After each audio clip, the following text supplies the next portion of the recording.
morning, Manitoba. It is Friday, September the 5th. You're watching CTV Morning Live. Ainsley McPhail is live at Assiniboine Park this morning at the Lyric Theatre. That is where the Teddy Bears Picnic is happening on Sunday. So bring your teddy bears to the park and get a little bit of therapy. We're going to tell you exactly what's happening. It is the 36th annual Teddy Bears Picnic.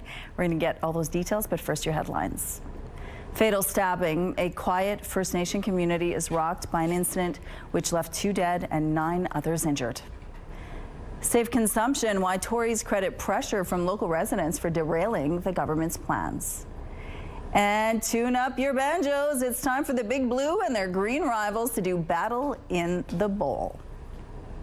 Getting my picking fingers ready. Okay, outside this morning, 8 degrees with northwest winds. They're gusting to 35 kilometers per hour. The pressure is rising and the humidity sitting at 89%. Oof, so dark and windy today. You're going to notice that. My goodness, those winds. And on top of these chilly temperatures, that breeze has a bite this morning. So just keep that in mind. It's going to feel pretty cool and perhaps a little bit soggy, seeing just some lingering precipitation moving through this southeastern corner of the province. Northwestern Ontario, you're dealing with some of that as well.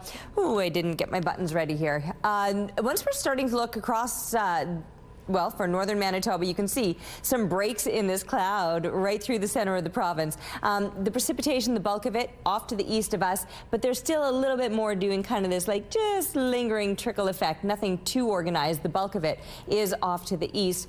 Clearing into the afternoon, we'll see a little more sunshine, but then tonight that chance of showers passes over us once again, and still through tomorrow, that possibility of some precipitation.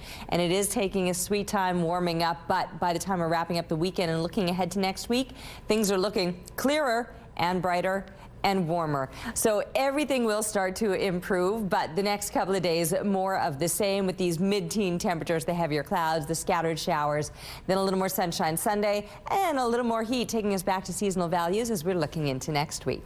Thanks, Terry. Emotions are high on a Manitoba First Nation after a mass stabbing left a brother and sister dead and multiple people badly hurt. And my prayers goes to the people that are in the hospital right now, recovering. And I'll ask the community to continue to pray for them. Police say 8 people were found severely injured in 2 homes on Hollow Water First Nation, which is northeast of Winnipeg. The suspect has been identified by RCMP as 26-year-old Tyrone Simard. Police say another victim was his 18-year-old sister. Simard died after the stolen vehicle he was driving collided with a police car. The incident comes 3 years to the day of a mass stabbing on James Smith Cree Nation in Saskatchewan, but RCMP say they believe the date is just a coincidence. There doesn't seem to be any honor among thieves in Winnipeg. Just like small businesses and homeowners, nonprofits are also getting hit by crime.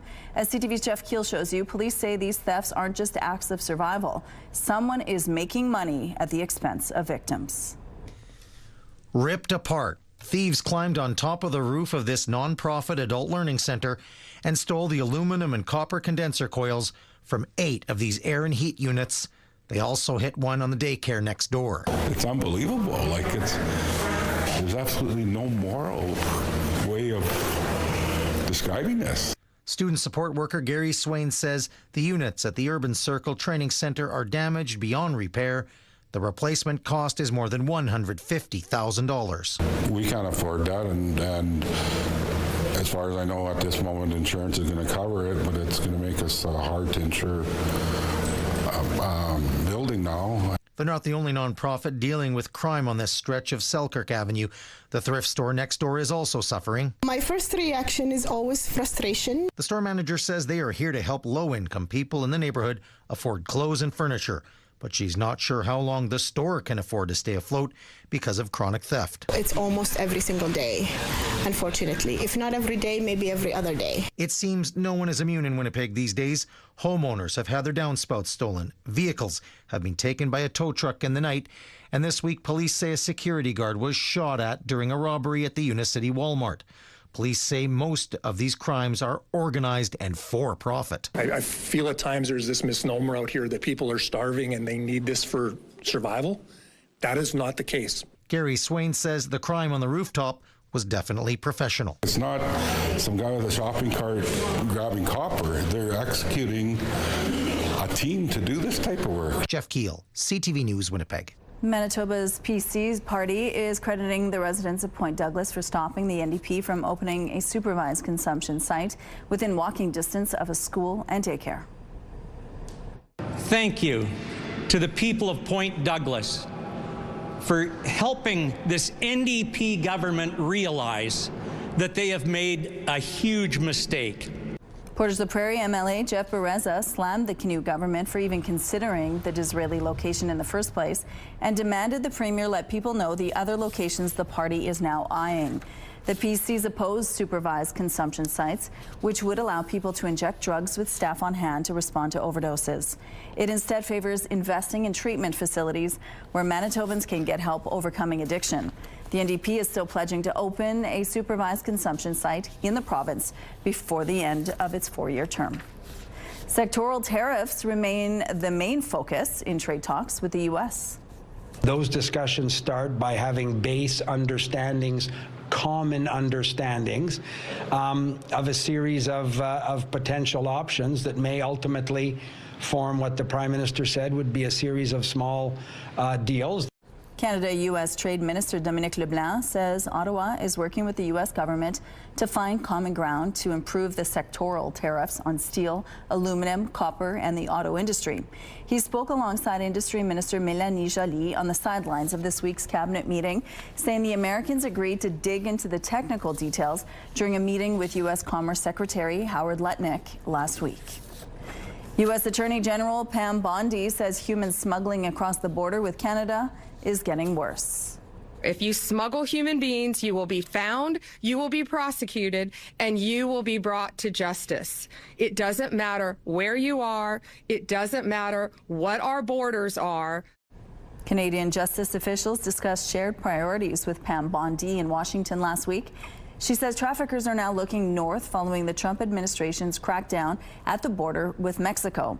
She also announced that a multi-agency effort to stop human smuggling is now being expanded. It will now include the Canada-U.S. border and the maritime borders in the U.S. According to Canada Border Services, as of August 12th, 70 cases linked to human smuggling had been opened, with 8 charges in 6 cases resulting in convictions.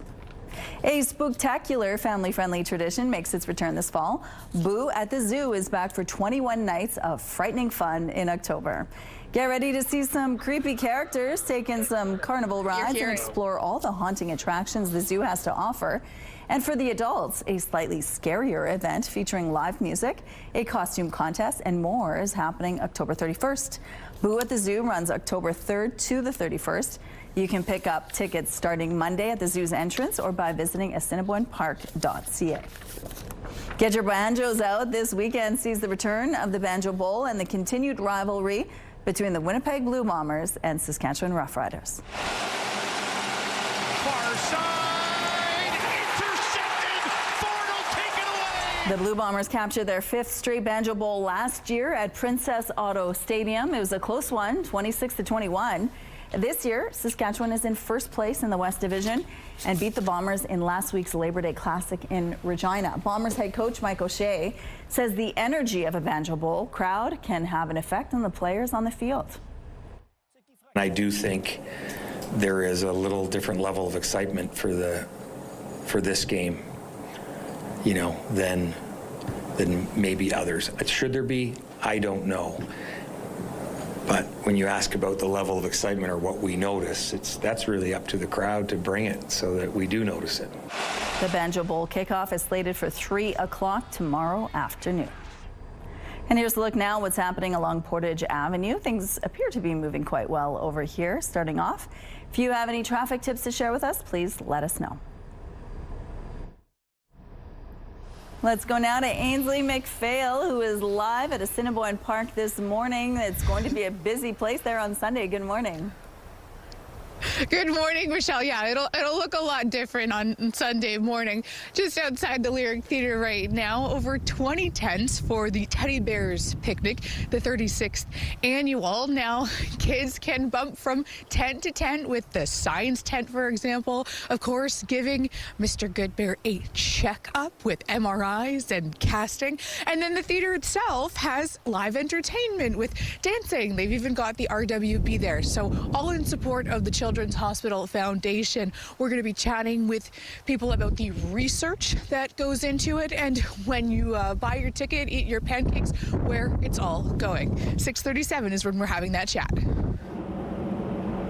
All right, it's warmer than yesterday, I will say that, but we were watching Ainsley out there with her hair blowing around in the breeze. Yeah, it is going to be a windy day today, but yesterday morning we had dropped as low as 3 degrees. We're doing much better this morning with a more seasonal 8 to kick us off. There's some heavier clouds out here, and yes, that breeze is noticeable, and northwest wind right now is gusting to 38 kilometers per hour, could even get stronger throughout the day today. The pressure is rising, the humidity is sitting at 86%. When I came into work this morning, couple hours ago, there was a little bit of light drizzle that was still falling. We may still see some of that throughout the morning hours. Later on into the day, expecting to see some clearing, so things will be looking a little bit brighter and maybe a little bit warmer, at least warmer than yesterday. Still not quite to seasonal values. Today and tomorrow, you can pretty much expect the same. So some heavier clouds, some scattered drizzle, clearing into the afternoon, and mid-teen temperatures. That's today and Saturday. Sunday, a lot more sunshine is expected and slightly warmer, still probably topping out in the high teens, but getting closer to that seasonal 20 degrees. And then next week, low 20s are expected. We've got a beautiful week ahead on the other side of the weekend. We just have to get there. Get through today, get through the weekend, and then the beautiful weather will be coming back again. We're taking a break right now, but we too will be back with more CTV Morning Live. CTV Morning Live weather brought to you by Mr. Lube Plus Tires. Same-day oil and tire changes.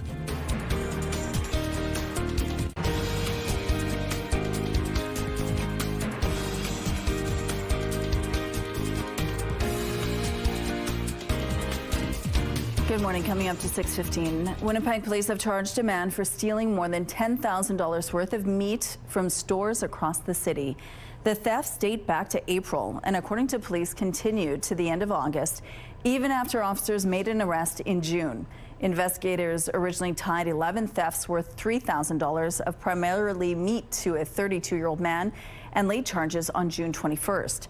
But over the next month, another 20 thefts worth more than $7,000 worth of meat were reported. Investigators tied those to the same man, and Tuesday he was once again arrested and charged. He's now facing a total of 31 theft charges. He's been detained in custody.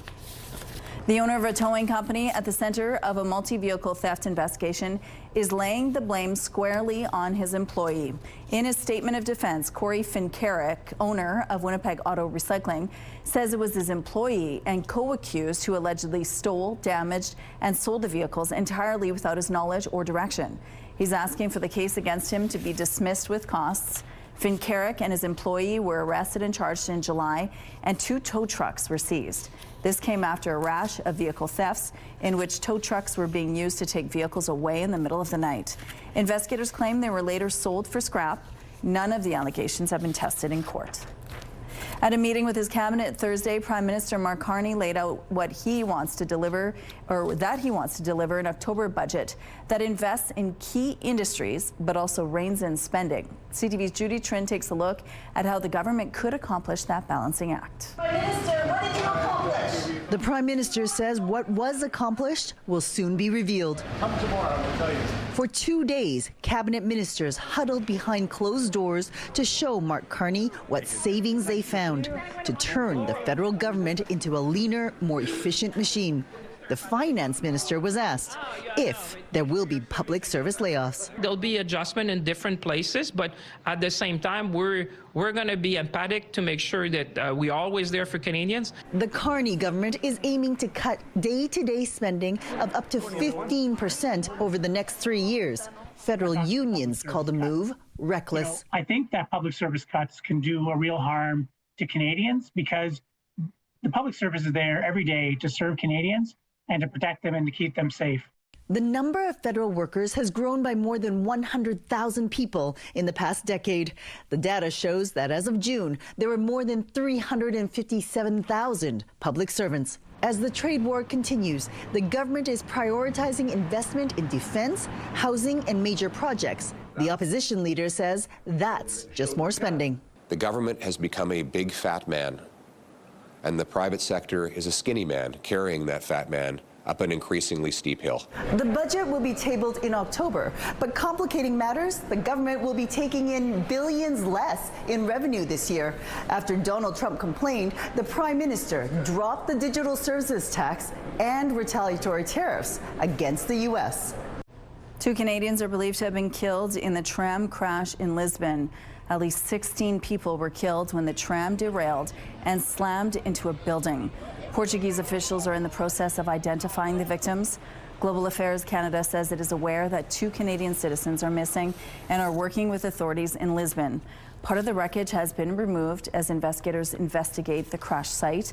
This type of cable car is popular with both people who live in the city and tourists. It carries more than 3.5 million passengers every year. Ukraine's president is praising a move by Canada and 25 other Western allies who agreed Thursday to provide security guarantees to Ukraine in the event of a ceasefire with Russia.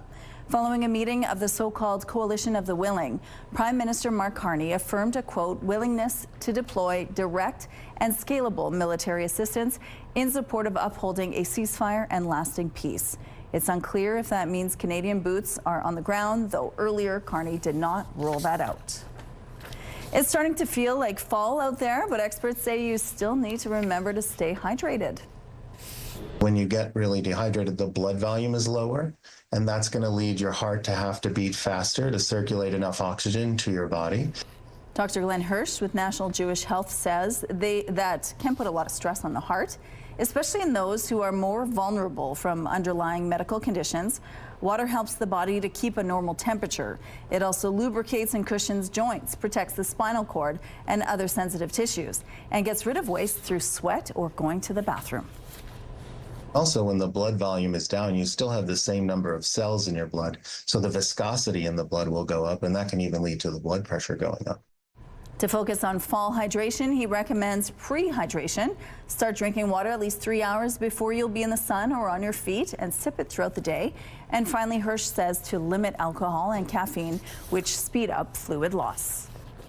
65 competitors from around the world are in Alberta for the World Championship Blacksmiths competition. This is something that takes a lifetime to learn. The world's best farriers are all competing, trying to be named the world champion blacksmith.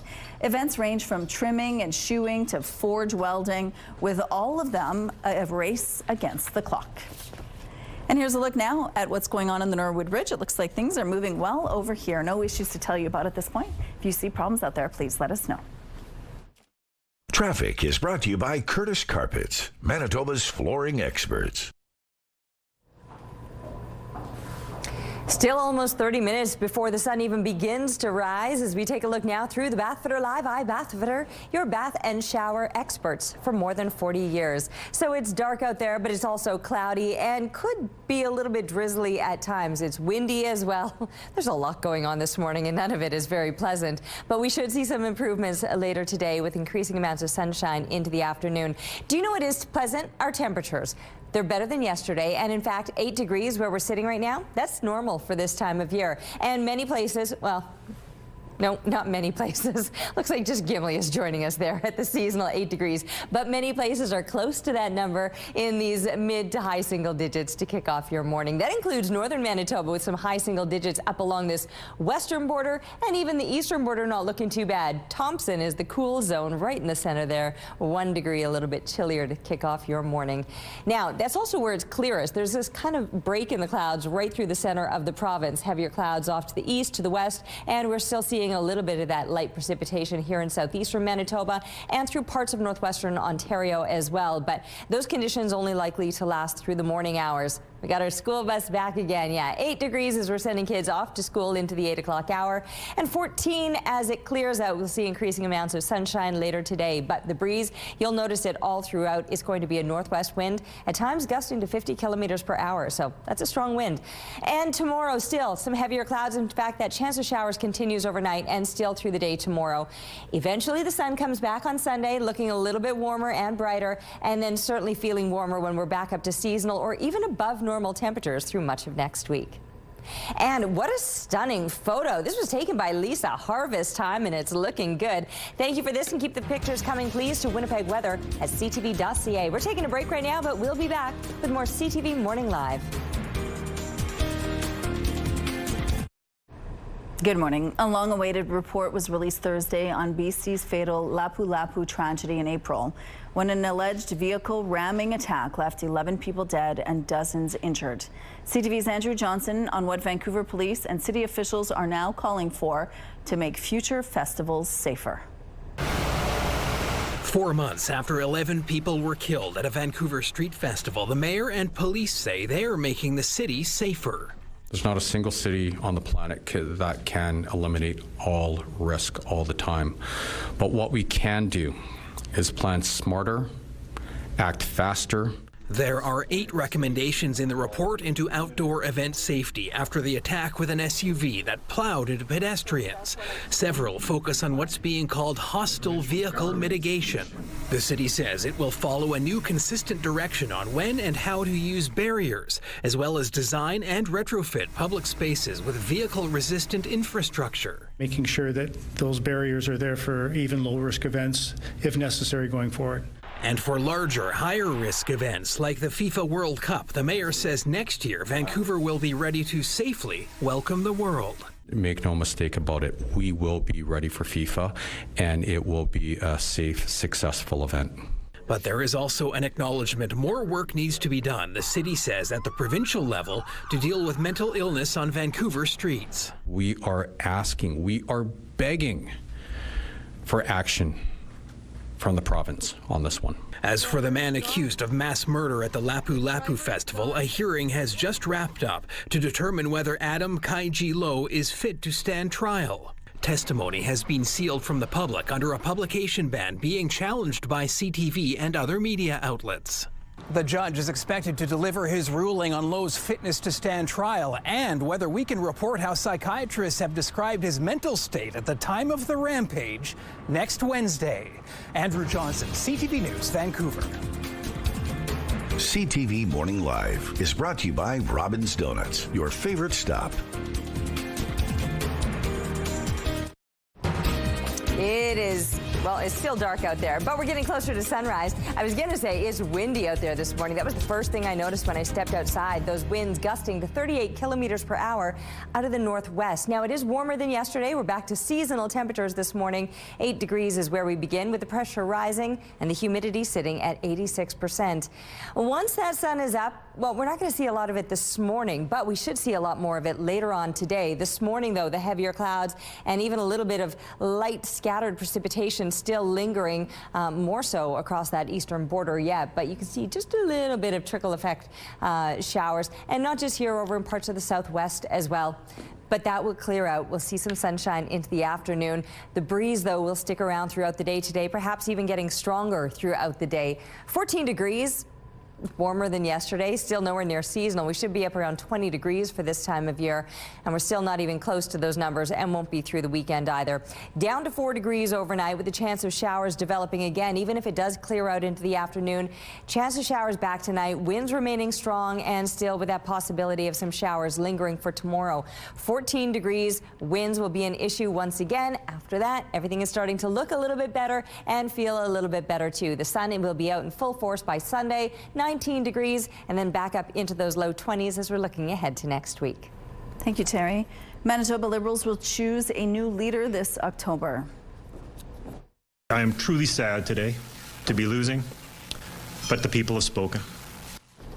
The party has been without a permanent leader since Dougald Lamont lost his St. Boniface seat in the 2023 election, when the party lost 2 of its 3 seats in the 57-seat legislature. In June, the party's sole remaining MLA and interim leader, Cindy Lamoureux, announced she wouldn't run for the job. The party announced its leadership convention will take place at the Radisson Hotel in Winnipeg on October 25th. Deadline for nominations is September 25th. First Nations chiefs have voted down a resolution which would have called on Ottawa to include First Nations infrastructure projects in the national push to fast-track major projects. The resolution would have allowed the AFN to intervene in lawsuits against the federal government's major projects legislation. However, it failed to reach the required 60% support. Some Alberta chiefs say the resolution would have amounted to an endorsement of the legislation and could have put their rights at risk. New details have been revealed about what Mounties seized in the raid of a compound in Saskatchewan that housed a woman that calls herself the Queen of Canada. The 16 people arrested Wednesday were released, but the woman was re-arrested along with a man. Both are now back in custody. CTV's Alison Bamford on what police discovered. Mounties moved in on the abandoned school, serving as a compound for a fringe conspiracy group. RCMP say they seized 13 imitation handguns and ammunition, while making 16 arrests, including the self-proclaimed Queen of Canada, Romana Didelot, who live-streamed it online. You're under arrest. All right. 2 remain in custody, a man and a woman, after being re-arrested, according to police. The cult moved into town 2 years ago. The conspiracy theorist and her followers' antics were profiled last year in a W5 documentary. I was working in my yard in the fall, and I could feel someone looking at me or watching me. I spotted someone, and they actually had their phone, and they were taking pictures. More than a year later, and Hugh Everding says the groups stopped recording residents. He can see the compound from his front yard, but has never feared for his safety. After a while, you realize that, Romana Didelot isn't a threat, and you just go about your daily business. Others we spoke to say they've avoided this area for the last 2 years. We did see people walking around outside the compound. Some were loading up vehicles and driving off. Right now, it's unclear what will happen to this group and if they'll leave for good. RCMP say they'll continue to investigate. Alison Bamford, CTV News, Richmond. A Nova Scotia community is now under a mandatory water restriction as it deals with ongoing drought conditions. This is not something they're asking for because we have a lot of water. It's something they're requesting because we are in dire need of water. Effective immediately, people in West Hants are prohibited from watering their lawns, washing their cars, or filling swimming pools. The city says anyone who violates the restrictions could risk having their water supply cut off. It's definitely not something you see every day. A car dangling from the 4th floor of a parking garage, causing a concrete wall to fall 4 stories onto 3 more cars below. I never see nothing like this. I've been driving tow truck for a while now, and this is crazy. And the only thing that stopped him was that cell tower. Otherwise, if he had hit the wall, he would have come directly right out into the parking lot. It happened at a parking lot outside of Mississauga Hospital. You can see the front wheels dangling over the edge and the bumper just hanging there. Below it, 3 cars were flattened by the concrete wall. Fortunately, no one was inside of those cars. Peel police say a vehicle collided with a concrete barrier. It broke free and landed on the parked cars beneath. 2 people suffered very minor injuries, and the car was eventually towed out. Officials say there's no concern regarding the structural integrity of the parking garage. A Calgary high school student now has a unique perspective on Canadian military history. Louise Ogbenar is one of 14 Canadian teens to win the Beaver Brook Vimy Prize. It involved a trip to France and Belgium to tour battlefields, monuments, and memorials. Louise is a Royal Canadian Sea Cadet and says it's important for her generation to understand the sacrifices made for our freedom. Finland's first same-sex ice dancing team is ready to compete. The country's skating federation has made a landmark ruling in favor of inclusivity. Ice dancers are now referred as Skater A and Skater B instead of man and woman. The ruling will allow the team of Emma and Millie to compete in domestic meets. Finland's move was sparked by Skate Canada's 2022 decision to eliminate gender requirements for national level ice dance teams. And here's what's happening now in traffic along Kennison and Sterling Lyon. Looks like things are moving well over here. No traffic problems to tell you about. And let's look now at your gas prices. The Canadian average is $1.42, while the provincial average is $1.39. And in Winnipeg, the average is also $1.39. The lowest price in the city is $1.27. All this info is on gasbuddy.com. Price at the pump brought to you by kidneycard.ca. Get a free tow and a tax receipt for value of your car. The Teddy Bears Picnic is now back this weekend. It's happening on Sunday. It's the 36th annual, Ainsley, and you have a teddy bear. I do. I've never actually been so jealous of a large stuffed bear in my life, mainly because Dr. Good Bear looks warmer than me. So please bear with us this morning. Scott McDonald joins us, one of the organizers. Tell us about the history of this event. Yeah, thanks, Ainsley. So Teddy Bears Picnic has been around for over 36 years, and in conjunction with the Children's Hospital Foundation of Manitoba. It's really, its main mission is to provide education, awareness, and safety for children and make them feel more comfortable in a hospital or healthcare setting. So really that's been the main driver for the last 3.5 decades here in Winnipeg. If I was a kid, I would bring my teddy bear on site, and there's tons of activities. Oh yeah, we're gonna have so much fun on Sunday. So we have face painting, craft tent. We're gonna have lots of mascots in attendance, taking pictures with kids. Amongst other activities, we have a pancake breakfast from 9 to 11:30, and presented by IHOP, so our generous sponsor. And we really do have to thank all of our sponsors. Presenting sponsor Johnson Group has been an integral part of this year's picnic, along with some of our long-standing sponsors. And really, this event can't be held without over 1,000 volunteers that make it happen each year. So we're really, on behalf of the foundation, our board, and our committee, we're really grateful for everyone that takes part in this. And there's a sweet incentive in a 50-50 as well. Other bits like that where people can give back. Yeah, so we have a 50-50 that's still ongoing, and it will be ongoing throughout the picnic. So you can go to goodbear.ca/5050, and our sponsor of the 50-50 is Food Fair. So thank you to them for helping get the pot started. And among other things, we have a lot of food trucks that will be in attendance, so there will be a great variety of food on site and available. We have live entertainment throughout the day on the Lyric main stage, so anything from dancers to singers to entertainers. So really it's something for everybody out here. And Dr. Good Bear as well. The kids the kids are going to love him. But in bringing their own bear, there's checkups? Yeah, so the main idea of the picnic is for children to bring their bear or their stuffy and have them go through various stations and make them really feel, like I said, more comfortable in a hospital or a healthcare setting. So there's a variety of tents that will showcase some of the things that would be done in a hospital. So. Before we're out of time, anything you want parents to know who are coming to the event? I think come with a smile, bring your kids. It's going to be a great day, and we've always wanted to keep this event free for all Manitoban families, and it will continue to stay free because of our generous sponsors. So just really come and have some fun. Like I said, the pancake breakfast is here. There's going to be food on site. We'll have some souvenirs that will all be going towards the Children's Hospital Foundation Manitoba as well. So yeah, that's about it on my end. Thank you so much. That's about it on my end too. I'm going to go fix my hair and head to the vehicle. See you soon. Yeah, you got to stay warm out here today. An extra layer would be good. And then if you can find yourself some shelter from the wind, good luck to you. Actually, I seem to be doing okay up here on the rooftop.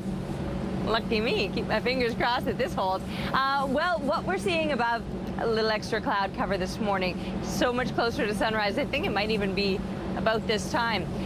So not quite. We're still about 10 minutes away. I didn't realize how early it was. Anyway, we're getting closer to sunrise and seeing a bit of that glow, but the heavier clouds are still hanging over us.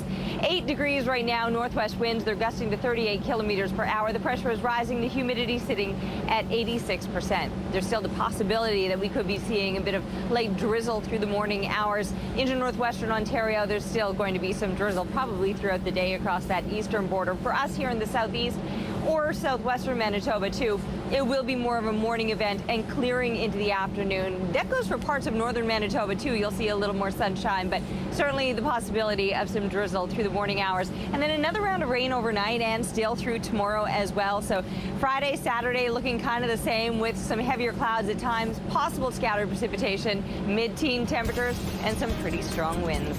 We're taking a break right now, but we'll be back with more CTV Morning Live. CTV Morning Live weather is brought to you by Destination Dinner Stage, Manitoba's only musical dinner theater. Looking at the early markets, futures are pointing to a healthy opening on Wall Street. Dow futures are up 350 points. NASDAQ futures are up by 209. S&P futures are also up 53. The Canadian dollar is seeing a slight increase this morning. Overseas, the Hang Seng is on the rise, up 359 points, while Japan's Nikkei is also solid, up by 438 points. Good morning, it is 6:45. A new report argues the rise of artificial intelligence, gig work, and rapid population growth are souring job prospects for Canada's youngest workers. Statistics Canada's latest labor force survey shows the unemployment rate for young people aged 15 to 24 hit a nearly 15-year high outside of the pandemic. Financial services company Desjardins says job opportunities are dropping because the economy can't keep up with recent population growth. The report also points to the impact of AI, which is eliminating some entry-level job opportunities. The study's authors worry if youth can't find work, they may be forced to fund their post-secondary education solely with debt, and that could hamper their future financial prospects. 2 Canadians are now confirmed to be among the dead after a fatal streetcar crash in the Portuguese capital. CTV's Heather Wright with what new details authorities are revealing about the tragedy. From above, the extent of the damage is clear. Belongings strewn amidst the mangled wreckage of the popular Lisbon railcar. At least 16 people were killed, 22 injured after the railcar careened down the steep hill and slammed into a building. 2 Canadians are believed to be among the dead as Portuguese officials work to identify the bodies. With a high degree of probability, we've identified 1 German citizen, 2 Canadians, a Ukrainian, and another American, the Judicial Police Director says, adding 3 people are still unidentified. Global Affairs Canada says it's aware 2 Canadian citizens are missing and is working with authorities in Lisbon. Portugal's president and prime minister visited the scene on what was declared a national day of mourning. Part of the wreckage was removed as investigators combed the crash site. The funicular, a type of cable car that is used to climb steep hills, is popular with both locals and tourists, carrying more than 3.5 million passengers every year. Officials are investigating whether it was a snapped cable that caused the rail car to lose control, but the company that operates the funicular says at this point it is too early to know, and anything is mere speculation. Thunderstorms and strong winds in parts of southern Quebec have left thousands of homes and businesses without power. As of this morning, there are still more than 41,000 customers affected. In Montreal, a woman in her 20s was hurt when a tree fell on her. Police say she was taken to hospital with non-life-threatening injuries. There are warnings and special statements this morning about strong winds in Ontario. Quebec can expect unsettled weather for the next couple of days as well. Bad news for master builders. Lego is pausing its custom bricks program in Canada. All those little tiny pieces are now subject to tariffs, to the point where it's just not worth financially for Lego to run it anymore. Lego's Pick a Brick program sells specialized pieces to customers for about 50 cents to $2. Sellers have to collect tariffs before delivery, now that the U.S. ended its exemption for lower value goods. Suspending Pick a Brick is part of a wider move from Lego to reduce online offerings across North America. Lego says it's working to resolve this situation as soon as possible. 2 plumbers in Saskatchewan have found a piece of prehistoric past. My brother was down in the hole by himself, and he finally, after picking thousands of rocks out of there, he finally found one with some fossils in it. And I was just in the excavator and stopped and checked it out, and sure enough, he was telling the truth. Last week, Justin Ironquill and his brother Tyson were digging a water line on the Paprika Seas Cremation when they came across a rock filled with shell fossils, 13 feet underground. Experts say the fossils likely ended up in the area due to glacial movement, meaning the sea life embedded within the rock lived during a time before the dinosaurs, or about 450 million years ago. You may want to rethink taking your phone with you into the bathroom. According to a new study, all that scrolling while on the toilet is associated with a 46% greater risk of having hemorrhoids. That's because people who use their phone tend to spend longer doing their business, and that puts extra pressure on the rectum, leading to swollen veins. At this Halifax cafe, meals are available for everyone. And the only way I wanted to be a part of food services was in a compassionate, caring, and meaningful way. The Upward Kitchen Cafe runs a token program. Customers can buy these tokens, which are then given away and exchanged for free meals. The cafe also has a commitment to sustainability. It's launching Upward Farms, a plot where they can grow their own food. If you feel like smashing something either out of frustration or jubilation after this weekend's Banjo Bowl, some local groups have you covered. Underdog's Restaurant on West Portage Avenue will be hosting a car smash fundraiser on Saturday evening. For a small donation, you'll be able to take a sledgehammer to a car decked out in Rough Rider green and white. All the money is going to Kids Sport Manitoba to help children take part in sports. The smash off gets started at 6 p.m. And here's a look now at what's happening at Confusion Corner. Things are moving well. Things are picking up, though, as you can see, but no issues to tell you about at this point in the drive. All right, technically the sun is up, but it's just tucked behind those heavier clouds now. 8 degrees at the moment. We're back to seasonal temps with northwest winds gusting to 38 kilometers per hour. The pressure is rising and the humidity sitting at 86%. Yeah, breeze is noticeable this morning. The temperatures, like I said, they are warmer than yesterday, at least to kick off the morning. But as we make gains throughout the day today, we're not going to be hitting those seasonal values. So it still will be a cool one and a windy one, maybe a soggy one. We've been keeping our eye on the satellite image right now, seeing just the last lingering bits of precipitation through the southwest, through the southeast. There's a clearer path right through the center of the province there, but further east, that's where the steadier rain will be for today. Parts of northwestern Ontario will likely see that.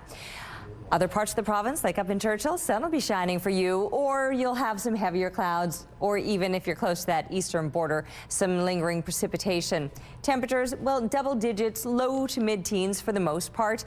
For northern Manitoba, that's still below what you would expect this time of year. High teens will be closer to seasonal values, so you'll be missing the mark there. And yes, that possibility of some precipitation, certainly through the morning hours, maybe a bit more sunshine into the afternoon. That'll certainly be the case for us here through the south, clearing later on today, but mid-teens is where we'll be topping out. And again, that will be well below seasonal. We should be up around 20 degrees this time of year here through southwestern, or pardon me, all of southern Manitoba really. And that won't be the case, not just today, but tomorrow, kind of a carbon copy. Even if it does clear out this afternoon with some sunshine later today, showers are possible overnight, and then still through tomorrow, that chance of showers will linger. But the sunshine comes back on Sunday, and it starts to warm up a little bit, but the real warm up comes once we're hitting back up into those low 20s, which is where we're going to be through most of next week. Thank you, Terry. Let's check in now on Bo at Bounce 99.9. Good morning, Bo. Hey, you didn't say Happy Friday. You don't Happy like the weather, Friday, huh, Rochelle? We're both sporting the blue and gold today, I can see. Are you going to the Banjo Bowl? I'm not, but I'm going to be comfortable at home. I'll be watching. Okay, you will be. Oh, yes. I will be there. I will be there. And you know there's going to be some crazy outfits, always as at the Banjo Bowl. Such a blast. So we got to thinking this week here on Bounce, something that you wear that, you know, drives your partner or your family crazy. You've got it in the closet there. You're hanging on to it for whatever reason. And we got some of the usual answers, like my husband wears lime green Crocs in public. Oh. We had, yeah. A Speedo at Grand Beach. You won't be spotting that this weekend. Socks and sandals, although I noticed that the young people now, socks and sandals seems to be a thing, you know. Yep. So anyway, here's mine. This was given to me by Troy Westwood, the former Blue Bomber, about 20 years ago, and they originally came out in the 90s. Oh, my goodness. You recognize these? Oh, yes, I do. They're like MC Hammer pants.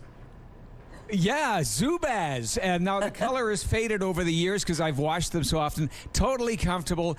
Everybody says, oh my God, don't wear those. Now, let me ask you, Rochelle, because you're always so tastefully dressed. Okay. Is there anything that you have in the closet? Well, I do. I just recently bought a yellow butter matching sweatsuit. So yellow butter pants and the sweatshirt. And every time I walk by, my husband screams out, banana, like I'm a giant minion or something. But I love it. I think it's cozy, but now I'm really self-conscious, so I just wear it at home. I wish you were wearing it this morning so I could see it. It sounds toasty. Anyway, it is. Wear whatever you want to stay warm this weekend. Thank you, Bo, and have a good weekend. Go Blue. See you. Well, the 50th edition of the Toronto International Film Festival got underway last night.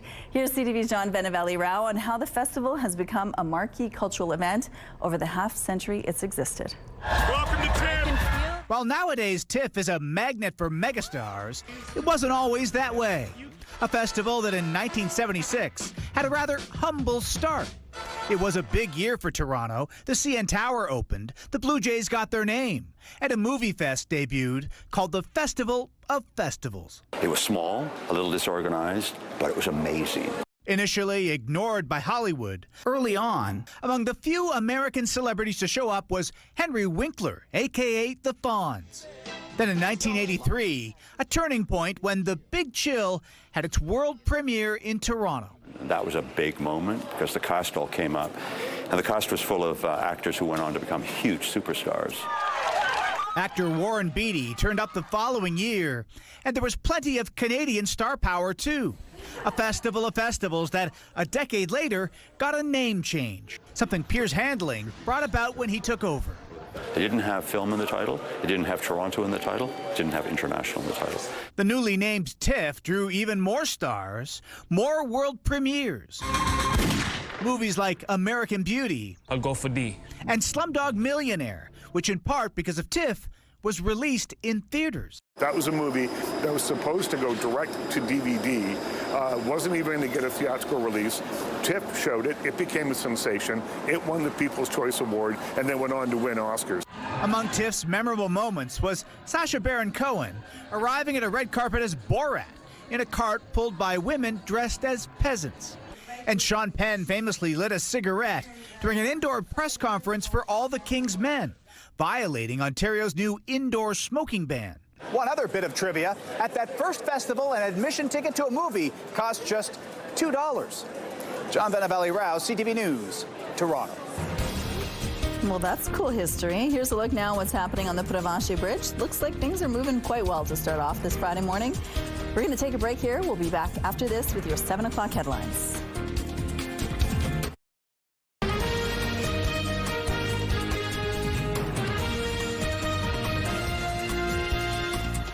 Good morning, Manitoba. Happy Friday. It is September the 5th. You're watching CTV Morning Live. Thank you so much for being with us. At 7:32, we're going to tell you about a baby lynx that had to be rescued after the tragic death of its mother. That baby lynx is now being treated at the Wildlife Haven Rehabilitation Center. So we're going to find out a little bit more about its condition and what kind of treatment it needed to have and how long it's expected to get care there and how you could support that care as it gets better and will eventually be released in the wild. But first, your headlines. A major tragedy, what we know about a mass stabbing on a Manitoba First Nation. And a meaty situation, why protein is at the center of a Winnipeg police investigation. Plus some reminders for fall, why it's important to stay hydrated even as the weather cools. All right. Yeah, speaking of cool, we are waking up to these cooler temps, although this morning is better than yesterday. Yesterday, it was much cooler at 3 degrees. We're more seasonal this morning. 8 degrees is a normal low for this time of year. Heavier clouds. The sun is up, but it's tucked behind those clouds, though we should see more of it later on today. Right now, we're dealing with northwest winds gusting to 38 kilometers per hour. The pressure is rising and the humidity is sitting at 86%.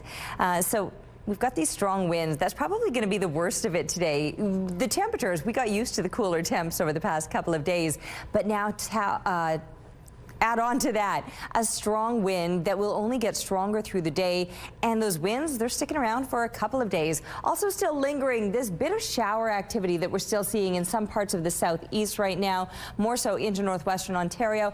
There's a break in those clouds, and we'll see more of that as the day goes on. There's that break that I'm talking about right through the center of the province, with heavier rain off to the east and still some lingering trickle drizzly effects as far as precipitation goes. Clearing is expected for us later on today. And then overnight, that passing shower activity could linger into tomorrow. I stopped this. Rochelle, you said kickoff is what time? 3 o'clock? 3, yeah. So I put that there, and you can still see a little bit of lingering precipitation there. Clear along the western border and eventually clearing out again. By Sunday, certainly we'll be back to plenty of sunshine and even warmer temperatures. But today and tomorrow, more of the same with the heavier clouds, that chance of precipitation, and just topping out in the mid-teens. Then the high teens, then the low 20s. Those are the temperatures that are more normal for this time of year. They'll come our way next week with a little more sunshine as well. Oh, and our art today, look at what's been done here. These are leaves all layered up to make a pretty cool fish. 8-year-old Nev, how creative is this? We'd love to see what you're working on, whether it be something as creative as this or maybe it's just a simple doodling. Take a picture of your art and send it to us, winnipegweather@ctv.ca. Thank you, Terry. A brother and sister are dead and several others injured after a mass stabbing that has rocked a Manitoba First Nation. It happened Thursday morning on the Hollow Water First Nation on the eastern shore of Lake Winnipeg, about 160 kilometers northeast of Winnipeg. RCMP held a news conference Thursday afternoon to go through the series of events that unfolded, and this is what we know so far. At 3:45 Thursday morning, a Hollow Water First Nation safety officer called RCMP reporting an assault. Then another call shortly before 6, another possible stabbing. This time, RCMP sent several units and medical personnel to the scene. Officers arrived to find a number of people with serious knife wounds needing immediate medical care. Police learned that the suspect, 26-year-old Tyrone Samard, fled in a stolen black SUV and was heading south on Provincial Road 304. Then shortly before 7, the stolen SUV collides with an RCMP cruiser traveling north on 304. This is how the crash site looked Thursday afternoon, an RCMP cruiser badly damaged in one ditch and a black SUV in the other. The suspect driving the SUV was pronounced dead at the scene, and the officer in the cruiser was taken to hospital. Back in Hollow Water, 8 community members between the ages of 18 to 60 were injured. 6 patients were transported by ground ambulance, 2 by Stars Air Ambulance. One of the victims, an 18-year-old woman, died from her injuries. RCMP says she was the suspect's sister. It's left the tight-knit community in mourning. Here's the Hollow Water chief speaking emotionally at Thursday's news conference. I asked the community to pray and support one another out there.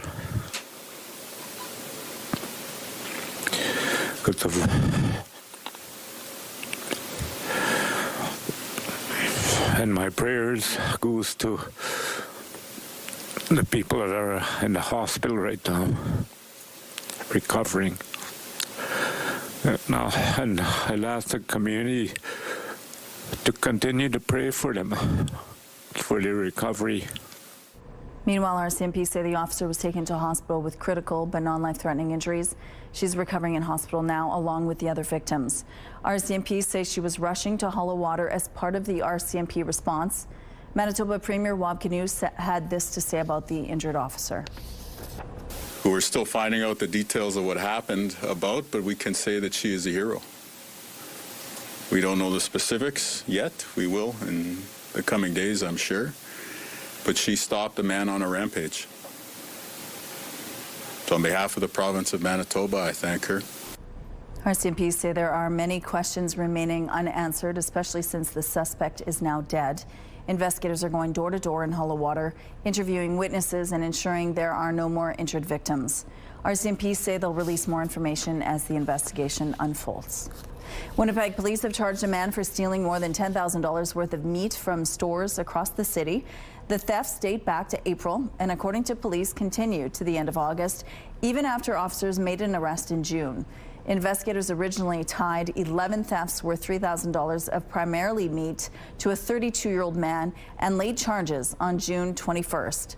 But over the next month, another 20 thefts worth more than $7,000 worth of meat were reported. Investigators tied those to the same man, and Tuesday he was once again arrested and charged. He's now facing a total of 31 theft charges.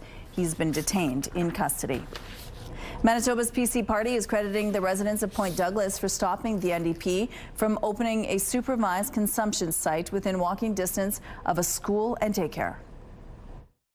Thank you to the people of Point Douglas for helping this NDP government realize that they have made a huge mistake. Portage la Prairie MLA Jeff Bereza slammed the Canute government for even considering the Disraeli location in the first place and demanded the Premier let people know the other locations the party is now eyeing.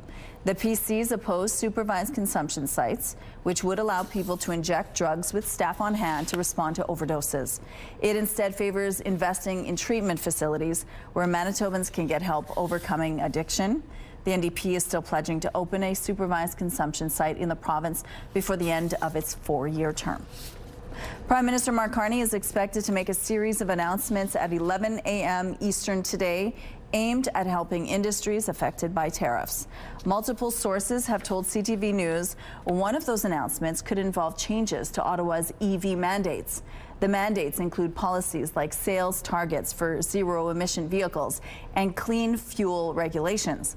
They were put in place by Prime Minister Justin Trudeau's government. Today's announcement is happening in Toronto, where the Prime Minister and his cabinet wrapped up 2 days of meetings. There'll be adjustment in different places, but at the same time, we're going to be empathic to make sure that we're always there for Canadians. That was Finance Minister François-Philippe Champagne answering a question about possible government job cuts. The minister says he heard back from his other cabinet members about his ask for 15% spending cuts in their departments over 3 years. This comes as the latest round of job losses hit workers at Library and Archives Canada, along with the Public Health Agency of Canada. It's starting to feel like fall out there, but experts say you still need to remember to stay hydrated. When you get really dehydrated, the blood volume is lower, and that's going to lead your heart to have to beat faster to circulate enough oxygen to your body. Dr. Glenn Hirsch with National Jewish Health says that can put a lot of stress on the heart, especially in those who are more vulnerable from underlying medical conditions. Water helps the body to keep a normal temperature. It also lubricates and cushions joints, protects the spinal cord and other sensitive tissues, and gets rid of waste through sweat or going to the bathroom. Also, when the blood volume is down, you still have the same number of cells in your blood, so the viscosity in the blood will go up, and that can even lead to the blood pressure going up. To focus on fall hydration, he recommends pre-hydration. Start drinking water at least 3 hours before you'll be in the sun or on your feet, and sip it throughout the day. And finally, Hirsch says to limit alcohol and caffeine, which speed up fluid loss. All right, here's a look at what's happening now in traffic along McPhillip Street. It's a pretty smooth drive over here. No issues to tell you about at this point. If you see any problems, let us know, please. Let's go now to Ainsley McPhail, who's hopping at the Assiniboine Park. It's windy, it's cool out there, but the Teddy Bears picnic will be a perfect day on Sunday. Good morning. Oh, I was hoping that they didn't cut to me while I was trying to be warm and then look totally warm and well composed at Assiniboine Park this morning. The 50-50, I want to tell you about it off the top. It's at $34,000 right now, and it's great because you can help the Children's Hospital Foundation, and if you win, that's a pretty good incentive. Let's go for a walk, though. We're talking about the Teddy Bears picnic. Over 20 tents here, lots of activities, including the science tent. There's also encouraging people to bring their teddy bears themselves. And look, a big bear. Kenny said you should get a bear hug. And then, oh, okay. You know what? We're out of time. We'll see you later. Bear hugs to keep warm on a day like today. Cute. And do you know what? Sunday for the Teddy Bears picnic, it will be a little bit warmer than today. It'll be brighter too. We've got a lot more sunshine expected for Sunday and some better temperatures. So there will be some improvements for the Teddy Bears picnic, certainly. Today and tomorrow, though, pretty much carbon copies. We've got some heavier clouds hanging over us. and the possibility of still some kind of drizzly moments through the morning, but clearing into the afternoon. We should see some more sunshine later today. 9 degrees, so that temperature is starting to budge, but the breeze is noticeable. Those northwest winds right now, they're gusting to 38 kilometers per hour. The pressure rising and the humidity sitting at 84%. With the clouds, like I mentioned, that chance of some morning precipitation right up into northern Manitoba. Basically, what we've got happening right now is this like sandwich in the province where along the western border and along the eastern border, heavier clouds, that chance of precipitation, and right down the middle is where the clearer path is. A little more sunshine through parts of that like center, but not central Manitoba as I typically talk about it, just a vertical center. Anyway, while we are dealing with the heavier clouds for now, they'll clear through the afternoon. Increasing amounts of sunshine, mid-teen temperatures, but the winds will remain strong. And we're going to do it all over again tomorrow with that chance of precipitation overnight and through tomorrow. Sunday, as I mentioned, looking so much better. Sunshine will be back, and then the heat will follow that. Next week, the temperatures return to seasonal values. Weather brought to you by Blinds Are Beautiful at 900 Lorimer Boulevard, featuring Hunter Douglas Shades. Thank you, Terry. It's time now for this week's Adorable Adoptables. We begin with Sunny. Sunny is a sweet senior girl with a gentle soul and a love for the simple things in life. She's perfect on walks, calm, polite, and content to take her time, especially if there's grass to roll in along the way. She's looking for a quiet, loving home where she can be the only dog. Sunny is the perfect companion for someone who appreciates the joys of a peaceful life shared with a loyal friend. Next up, Benson. Benson is a bouncy, tail-wagging bundle of energy who's always ready to go. This young pup lives for playtime, long walks, and any excuse to zoom around. If you're looking for a fun-loving, four-legged best friend to keep you on your toes and make you laugh daily, Benson's your guy. And meet Vanna. She can be a little uncertain meeting new people, but as long as things are taken slowly and patiently, she is sure to become your new best friend. Ask about Vanna today. If you think you can offer any of these animals a good home, just head down to the Winnipeg Humane Society or give them a call. The number is on your screen. All right, we're going to take a break here. We'll be back after this with more CTV Morning Live. Good morning, it is 7:16. The owner of a towing company at the center of a multi-vehicle theft investigation is laying the blame squarely on his employee. In his statement of defense, Corey Finkerick, owner of Winnipeg Auto Recycling, says it was his employee and co-accused who allegedly stole, damaged, and sold the vehicles entirely without his knowledge or direction. He's asking for the case against him to be dismissed with costs. Finkerick and his employee were arrested and charged in July, and 2 tow trucks were seized. This came after a rash of vehicle thefts in which tow trucks were being used to take vehicles away in the middle of the night. Investigators claim they were later sold for scrap. None of the allegations have been tested in court. 2 top cabinet ministers, Mélanie Joly and Dominique Leblanc, spoke about convincing Donald Trump to ease off tariffs on steel, aluminum, autos, and softwood lumber. Those discussions start by having base understandings, common understandings of a series of potential options that may ultimately form what the Prime Minister said would be a series of small deals. Leblanc says the Americans agreed to dig into the technical details during a meeting with U.S. Commerce Secretary Howard Lutnick in Washington last week. Get your banjos out. This weekend sees the return of the Banjo Bowl and the continued rivalry between the Winnipeg Blue Bombers and Saskatchewan Roughriders.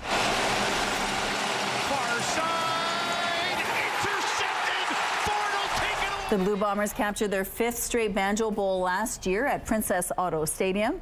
It was a close one, 26-21. This year, Saskatchewan is in first place in the West Division and beat the Bombers in last week's Labor Day Classic in Regina. Bombers head coach Mike O'Shea says the energy of a Banjo Bowl crowd can have an effect on the players on the field. I do think there is a little different level of excitement for this game, you know, than maybe others. Should there be? I don't know. But when you ask about the level of excitement or what we notice, that's really up to the crowd to bring it so that we do notice it. The Banjo Bowl kickoff is slated for 3 o'clock tomorrow afternoon. And here's what's happening now in traffic along St. Mary's Road. It looks like things are picking up over here. Moving well, though. No issues to tell you about at this point. If you see any problems on the street, let us know. Well, it wasn't quite the midnight drop that was promised, but Justin Bieber did eventually release his new double album, Swag 2, earlier this morning. Take a listen. I don't really need a reason to star you. That's all you. Don't pretend I got a reason to call you. It's not true. This is one of his new songs called Speed Demon. The album was a few hours late, but Bieber was aware. He was posting on social media saying there was a problem uploading it to Spotify and to Apple Music. In one post, he writes, "I'm sorry for the wait. They're telling me any second." This album is part 2 to the first Swag album, which was released on July 11th. Bella Ramsey is the latest star to get their own wax figure. It feels really cool to be here at Madame Tussauds London, seeing the result of so many sittings and photos and measurements and conversations about creating a still version of me. You know her from Game of Thrones and The Last of Us, but now she has Madame Tussauds London on her resume as well. Ramsey even introduced her dog Skipper to her figure. Well, your next favorite cooking show is streaming soon. The Culinary Institute of America, to compete in a one-of-a-kind competition. Next Gen Chef is meant to find the next chef that will define their generation. 21 rising stars are facing off at the Culinary Institute of America. Plus, there's $500,000 on the line. It starts streaming September 17th. Now here's a look at your Friday primetime lineup. Grab your popcorn and settle in for an evening of creepy creatures, starting at 7 with the movie Godzilla, King of the Monsters. Then at 10, catch up with The Big Bang Theory. All right, seeing a few more breaks in those clouds. It's still mostly cloudy, don't get me wrong, but some brighter spots behind them where the sun has finally started to rise now. As we look through the Bathfitter Live Eye, Bathfitter, your bath and shower experts for more than 40 years. Temperatures are starting to climb, so there's some good news. We were at a seasonal 8 degrees earlier this morning. Now we're starting to budge up. 9 degrees in Winnipeg and in Gimli, 8. Again, it's a seasonal 8, so we'll take it. Over in Pinawa, other places are just below seasonal, but only just by a degree or 2 or 3. Brandon coming in at 5 degrees right now. We've got double digits up in the Paw this morning. Contrast that with 1 degree in Thompson. I was talking earlier about that kind of sandwich effect with the heavier clouds along the western and eastern borders, but where it's clear, a little bit colder in Thompson. You've got the sun shining over you right now, but not a lot of heat. That's that center band right there. We have not just clouds, there's still a little bit of lingering precipitation in parts of the southeast, and we could see some of that drizzle through the morning hours with these heavier clouds, although like I said, even the clouds are beginning to break up a little bit and will continue to clear into the afternoon with a high of 14 degrees. Not bad, not as good as you'd expect this time of year, but better than yesterday. I think yesterday we topped out at about 9 degrees. I don't even think we made it to double digits, but we will today with that increasing sunshine into the afternoon. And then around our showers overnight could still trickle into tomorrow. So kind of today and tomorrow more of the same, but then sunshine comes back on Sunday and the heat will follow that for next week. And what a stunning sunset. Like, how gorgeous is this photo at harvest time? It's never looked so good. Thanks to Lisa for the picture, and keep them coming please to Winnipeg weather at ctv.ca. Thank you, Terry. It's a heartless crime, often preying on the vulnerable. Police in Toronto are warning about an alarming rise in distraction thefts. Nearly 375 incidents have been reported so far this year, compared to just 28 during the same time last year. CTV's Beth McDonnell reports. Distraction thefts, Toronto police say, often play out in commercial parking lots like this one. Here, a female suspect in the black SUV speaks to the victim asking for directions. She goes on to say it's her birthday and because of her custom, she should give a gift. The victim then goes over to the other side of the SUV and is given a ring and is hugged. Only after the SUV drives off does the victim realize their necklace is gone. These suspects typically work in pairs, sometimes even involving children. Reports of distraction thefts are surging, 374 already this year compared to the same period last year. Officers believe many of them go unreported. Thefts can also unfold at a victim's property. This time, someone on the passenger side of the vehicle asks the victim for directions to the nearest mosque and to pray for their sick mother. The suspect then begins putting rings and necklaces on the victim before trying to take the victim's watch and necklace. There's a struggle, and the vehicle ends up dragging the victim down the street. Suspects often remain in vehicles, which makes identification difficult. The victims, primarily elderly, are often left in shock, limiting their ability to provide accurate descriptions. Police say distraction thefts typically target people 60 to 90 years of age who are alone, wearing jewelry from mid-morning to mid-afternoon. Tactics include asking for directions, pretending to need help, starting an argument or scene, spilling something on the victim, offering to sell or gift jewelry, and asking the victim to pray with them. Police are troubled by the increasing level of violence by suspects, which are believed to be linked to organized crime. To stop thieves, officers in the east and west have launched a coordinated effort with targeted investigations and are increasing patrols in commercial, residential, and high-traffic areas. Tips to protect yourself include making sure bags are zipped, not to leave them on tables or the backs of chairs, and keep a distance. If someone is close enough to put a necklace around your neck, they're too close. Beth McDonnell, CTV News. All right, coming up, the Teddy Bears Picnic is back on Sunday. We're going to tell you what you can expect, and don't forget your teddy bear. Stay with us. From 9 to 4 on Sunday, you can head to the Assiniboine Park and really bring your teddy bear with you for the Teddy Bears Picnic. That is where Ainsley McPhail is live this morning, and it's a breezy, cool start to the day for you. Yeah, I think Terry's been filling you in on that one, but I think if you watched the show on mute, you've seen my hair do some pretty questionable things this morning. No, I don't have a mullet. Sherry and Ashley join us now to talk about the Teddy Bears Picnic. And we have a demonstration here. Of course, Rochelle mentioned we're encouraging kids to bring their teddy bears, and we'll tell you just why. So, Sherry, first off, tell us about this event. So the Dr. Goodbear tent is where we're going to be at, and it's the largest tent at the Teddy Bear Picnic. It replicates an actual children's hospital. So it's all about learning through play. So children and families bring their bear throughout the tent where they can have a teddy bear checkup. They can have an x-ray. They can have a cast put actually on their bear. And so our area is the Prepare Your Bear area, and that is where we prepare the bear for surgery. And as child life specialists, we prepare kids in the hospital for surgery so they know what to expect. And it's really about, you know, having that information and knowing what to expect so that it's not so scary. Yeah. Well, it is a fun event. That's so good to have that education piece and alleviate some of the stress that kids are facing when they're in the hospital. So you're going to actually walk us through it. We are going to walk through, yes. So Bear is going for surgery. So we would introduce the sleep mask that kids are going to see when they go to the operating room. So Bear, you're going to go for a sleep in the hospital. And the kids get to actually pick the smell that goes in the mask. So we're going to let you pick. So we've got strawberry.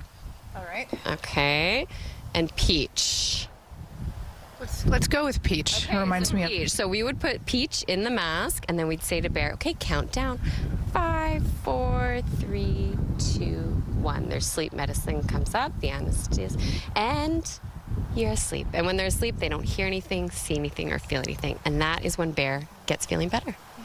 Yeah. And it's good to give the kids too the opportunity to understand, oh, this is what's going to happen to your body with all of those questions us adults even face as well. Yes. There's over 20 tents here. The 50-50 is climbing too. Head to a link on our website for more details.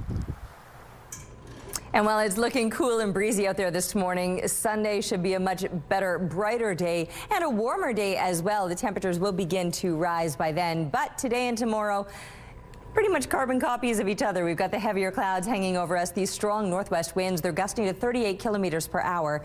The pressure is rising and the humidity is sitting at 84%. And with the heavier clouds this morning, the possibility of some scattered precipitation. I'll look at the satellite image and you can see what I'm talking about, although it does seem to be tapering off a little bit here in the southeast. Not the case over further to the east of us through parts of northwestern Ontario, and even through the southwest you can see a little bit of that activity, but it will be clearing as the day goes on. I'm mentioning the sunshine for the afternoon and warmer temperatures. I mean, not quite seasonal. 20 degrees would be a normal daytime high. We're not going to get to those numbers, but 9 degrees is where we got to yesterday, and we will do better than that. So small improvements, baby steps, but those winds strong and gusty, and they'll still remain strong overnight with a chance of showers back again, even if it does clear out into the afternoon. Tonight, that possibility of precipitation is there as we drop down to a cool 4 degrees. And for tomorrow, more of today's stuff. weather, the heavier clouds, the scattered showers, and then eventually clearing out. 14 again, so today and tomorrow just into those mid-teens, but then high teens by Sunday with a little more sunshine. So Teddy Bear's picnic should be looking and feeling good. And then it's going to feel even better with plenty of sunshine continuing throughout most of next week, and the temperatures back up to seasonal, maybe even above seasonal at times. Thank you, Terry. A mother lynx was killed in a dog attack near Swan River, leaving behind a tiny injured baby lynx when she died. Last weekend, that baby lynx was rescued and rushed to the Wildlife Haven Veterinary Hospital, where it received life-saving care. But the baby lynx has a long road to recovery, and the Wildlife Haven Rehabilitation Center is asking for your help to help the baby lynx. Joining us now from the Wildlife Haven Rehabilitation Center is Zoe Nakata. Good morning, Zoe. Hey, good morning. Thank you so much for joining us. Now tell us what happened. Oh my gosh, it's such a heartbreaking story. She's certainly stolen our hearts. So this baby lynx, thankfully, was found by some local residents near the Swan River conservation area. The mom had been killed, like you said, in a dog attack. You know, we suspect she was trying to protect this little baby cub. So these residents found her. They, you know, contacted all the right people. Manitoba Conservation, Gardewine Transport came to her help. So after a 10-hour grueling travel, she got to the Wildlife Haven Hospital, and we were able to assess and stabilize her. Was she injured when you found her? So she was a little bit roughed up. She does have an eye injury. We're going to be able to do surgery on it, though, to heal it. And then, you know, just being without a mom at that very young age, we got a lot to do to rebuild her strengths. But we're so excited that she's got a pretty optimistic prognosis. Now, is this the first time you get a baby lynx? It is. It's the first ever baby lynx that we've had as a patient. So you can imagine the whole team is just thrilled to be able to be part of her care and hopefully part of her happily ever after. And how is she doing right now? Being away from her mom, obviously, and, you know, being in a totally new environment. Yeah, so certainly she was very timid at first, you know, a lot of stress response, but she's getting stronger and stronger every day. We've got a very strict, you know, care plan and strategy, but every time we clean her enclosure, she's getting a little bit more curious. We've got some enrichment toys for her. You know, kittens, wild kittens and domestic kittens, they're very curious creatures. They like to play. That's how they develop their natural instincts. So we're trying to provide her with all sorts of toys and enrichment, and she's getting more and more curious every day, eating a little bit more every day. So it's really, she's on the right track, certainly. So, is it hard to gauge how old she is at this point? Yeah, it's hard. She's surprisingly big. If you see some of those pictures, like her paws are quite big. But based on, you know, typical breeding cycles, we figure she's about 20 weeks. Okay. But you see, baby lynx would be with their mom for a whole year. So it's much too soon for her to be out in nature fending on her own.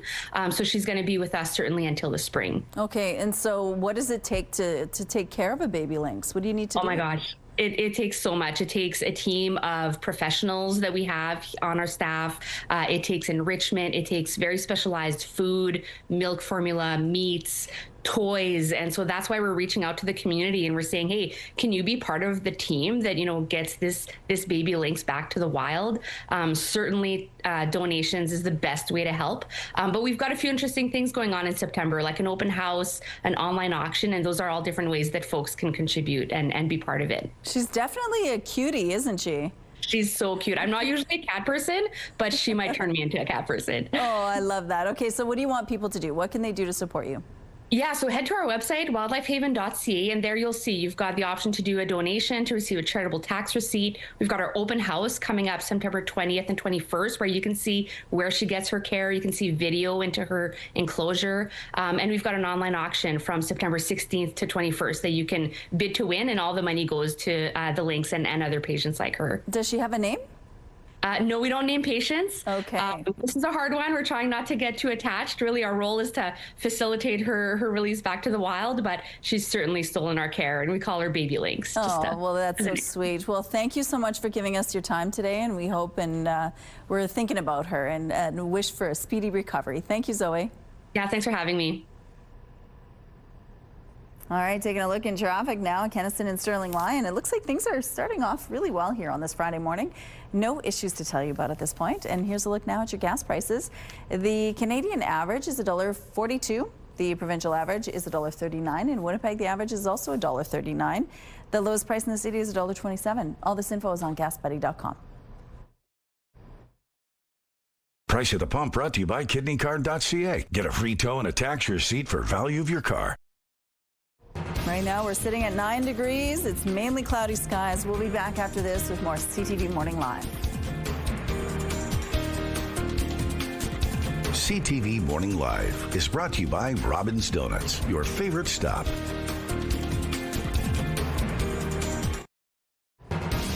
All right, 9 degrees outside this morning. Seeing a little bit brighter of a sky as these clouds are starting to clear somewhat.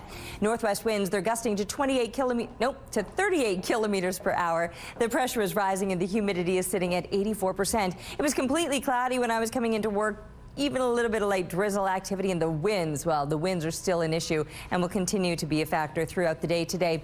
You can see on the satellite image that it is starting to clear a little more through southwestern Manitoba, still with some slightly heavier clouds hanging over here in the southeast, but eventually we'll all see that clearing through southern Manitoba. Northern Manitoba, some places will see some sunshine. Other places, if you're right close to that eastern border, like Island Lake, some heavier clouds, a little bit of scattered precipitation as well. Low teens, or at least in the double digits. Even Churchill will get up to 10 degrees, but these values are below seasonal. High teens would be normal for this time of year through much of northern Manitoba. And instead, mid-teens is where you're going to be topping out. With, again, the heavier clouds, scattered precipitation, but clearing is expected as the day goes on. Already beginning to see some of that clearing here through the southwest. Mid-teens, though, will be as warm as it gets today, which is warmer than yesterday. I think yesterday we topped out at about 9 degrees. So we'll do a little bit better today, but normal temps this time of year will be up around low 20s. So we're not going to get there today or throughout the weekend, in fact. Today and tomorrow, you can pretty much expect the same conditions with the heavier clouds, that possibility of precipitation, then clearing into the afternoon, but another round of precipitation overnight. Heavier clouds and precipitation clearing into the afternoon. So 14 degrees today and tomorrow, but a little bit brighter by Sunday. A little more sunshine, a little more heat, and even more so once we're looking ahead to next week. Thank you, Terry. The 36th annual Teddy Bears Picnic is back on Sunday, and none of this event would be possible without the help of volunteers. Good morning, Ainsley. Good morning, Rochelle. Yeah, a lot of people put this apart. It's so cold. My words aren't coming out. A lot of people, it takes a lot of people to put this on, Rochelle. Over 20 different tents, including the Dr. Goodbear one. Tom Wallace joins us to tell us all about it. And you've brought some stuff for us, Tom. Yes, we're going to do a throat swab on Dr. Goodbear in a couple minutes. So I'm the clinic lead for the tent, and that's where the kids come with their parents and their stuffies, their bears. There's various kinds of stuffies that we see. One year we saw a snake. Stuffy that had a cast to put on. But it's for the kids to feel comfortable when they have to go to the hospital, see a doctor, see a nurse, get an MRI or get a lab test. It's just to make them feel good about what we're doing is for the betterment of it. One important tent that we have is the mental health tent, the shared tent, which we always think about physical health, but mental health is just as important. So that's something that we stress also. What happens at that tent?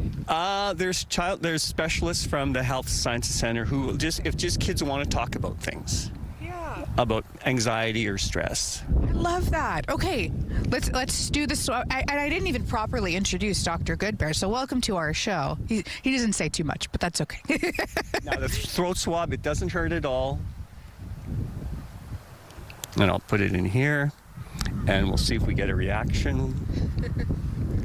And we're getting a bit of a reaction, so I'll report that to the doctor, and Dr. Goodbear may have to get some extra medication. So I guess doctors do get sick sometimes too. True. Why should people come to this event on Sunday? It's to have fun, and it's to see the other tents, and it's just to feel it's like going to a real hospital, right? You'll have the triage, then you'll have lab tests, and then you'll be directed to go to other areas to have an MRI, to get a cast, to have some surgery done. So it's just it's a day to have fun. That's a great way to end this too. And if you're participating, they've got a 50-50. Head to a link on our website for more. Thank you, Ainsley. Breaking news now from Buckingham Palace. The Duchess of Kent has died. The royal family sharing the news online just moments ago, saying it is with deep sorrow that Buckingham Palace announces the death of Her Royal Highness Catherine, the Duchess of Kent, who was married to Queen Elizabeth's cousin, the Duke of Kent. Her Royal Highness passed away peacefully last night at Kensington Palace, surrounded by her family. She was 92. Hello, Jermaine Franklin inside the SportsCenter newsroom with your must-see moment from Thursday. And for it, we head to World Cup qualifying. Slovakia facing Germany. David Strelitz puts Antonio Rudiger on skates and then unleashes an incredible strike. A gorgeous goal as Slovakia pulls off the upset, handing Germany its first ever away loss in World Cup qualifying. And along the way, Strelitz claims the must-see moment from Thursday. Tonight on TSN, we've got your football fix in the CFL. The Lions face the Red Blacks, coverage beginning at 6 p.m. Central. And in the NFL, the Chiefs and Chargers from Sao Paulo, Brazil. Coverage for that begins at 7 p.m. Central. That's all for now from the SportsCenter newsroom. Have a great day.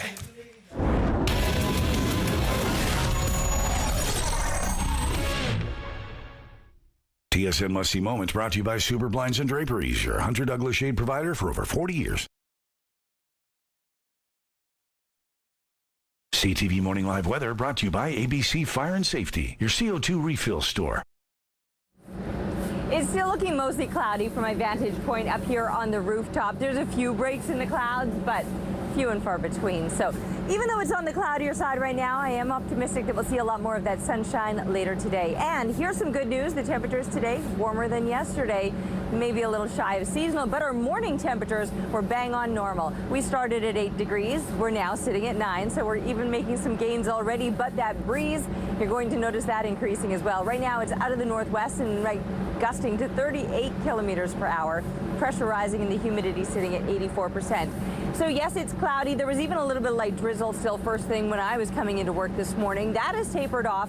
Possibly could still see a little more of that through the morning hours, but most likely to see the clouds clearing out with the sunshine, bringing a little more warmth our way. And when I say a little bit, I mean still shy of seasonal, but mid-teens expected. And then we're going to do it all over again tomorrow. With the precipitation moving through overnight, we'll start out tomorrow with some heavier clouds, maybe some lingering precipitation, and then clearing into the afternoon, but still the stronger winds in the mid-teen temperatures. It will get a little bit warmer by Sunday, a little more sunshine too, and finally on the other side of the weekend for next week, the temperatures return to seasonal. A spectacular family-friendly tradition makes its return this fall. That's right, Boo at the Zoo is back for 21 nights of frightening fun in October. Get ready to see some creepy characters, take in some carnival rides, and explore all the haunting attractions the zoo has to offer. And for the adults, a slightly scarier event featuring live music, a costume contest, and more is happening October 31st. Boo at the Zoo runs October 3rd to the 31st. You can pick up tickets starting Monday at the zoo's entrance or by visiting assiniboinepark.ca. Finland's first same-sex ice dancing team is ready to compete. The country's skating federation has made a landmark ruling in favor of inclusivity. Ice dancers are now referred as Skater A and Skater B instead of man and woman. The ruling will allow the team of Emma and Millie to compete in domestic meets. Finland's move was sparked by Skate Canada's 2022 decision to eliminate gender requirements for national level ice dance teams. Get your banjos out. This weekend sees the return of the Banjo Bowl and the continued rivalry between the Winnipeg Blue Bombers and Saskatchewan Roughriders. Far side, intercepted, Ford will take it away. The Blue Bombers captured their 5th straight Banjo Bowl last year at Princess Auto Stadium. It was a close one, 26-21. This year, Saskatchewan is in first place in the West Division and beat the Bombers in last week's Labor Day Classic in Regina. Bombers head coach Mike O'Shea says the energy of a Banjo Bowl crowd can have an effect on the players on the field. I do think there is a little different level of excitement for this game, you know, than maybe others. Should there be? I don't know. But when you ask about the level of excitement or what we notice, that's really up to the crowd to bring it so that we do notice it. The Banjo Bowl kickoff is slated for 3 o'clock tomorrow afternoon. Well, it's time for Let's Celebrate. Let's see who's having a celebration today. Happy 14th birthday to Tiago with love from your family. Happy 54th birthday to Steph with love from your Whitford family. Happy 17th birthday to Mateo with much love from Mom. Happy birthday to Nick. Love your family and friends. Happy 13th birthday to Simon. Love Mom, Dad, and Elizabeth. Happy birthday to Lauren. Love Mom, Dad, and your brothers Sweetie and Harold. Happy birthday to Trey with love from your family. And happy birthday, Landon. Love Mom, Dad, and your sister Emberly. Happy 80th birthday, Carol, with love from your sister, family, and friends. Happy 75th birthday to Gina with love from April. Happy 50th anniversary to Kim and Ian with love from your family and friends. And a happy 97th birthday to Lorna, love from your family, kids, grandkids, and great-grandkids. If someone you care about is having a birthday, anniversary, retirement, or graduation, let's celebrate.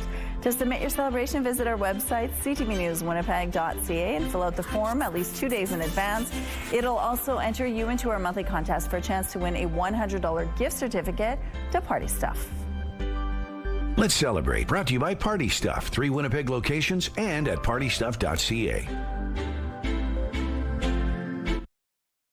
The Winnipeg Police Service has just hired its first external Indigenous Relations advisor. Sheila North is a former journalist and Grand Chief of Manitoba Kiiwetinoong Ogimakinak.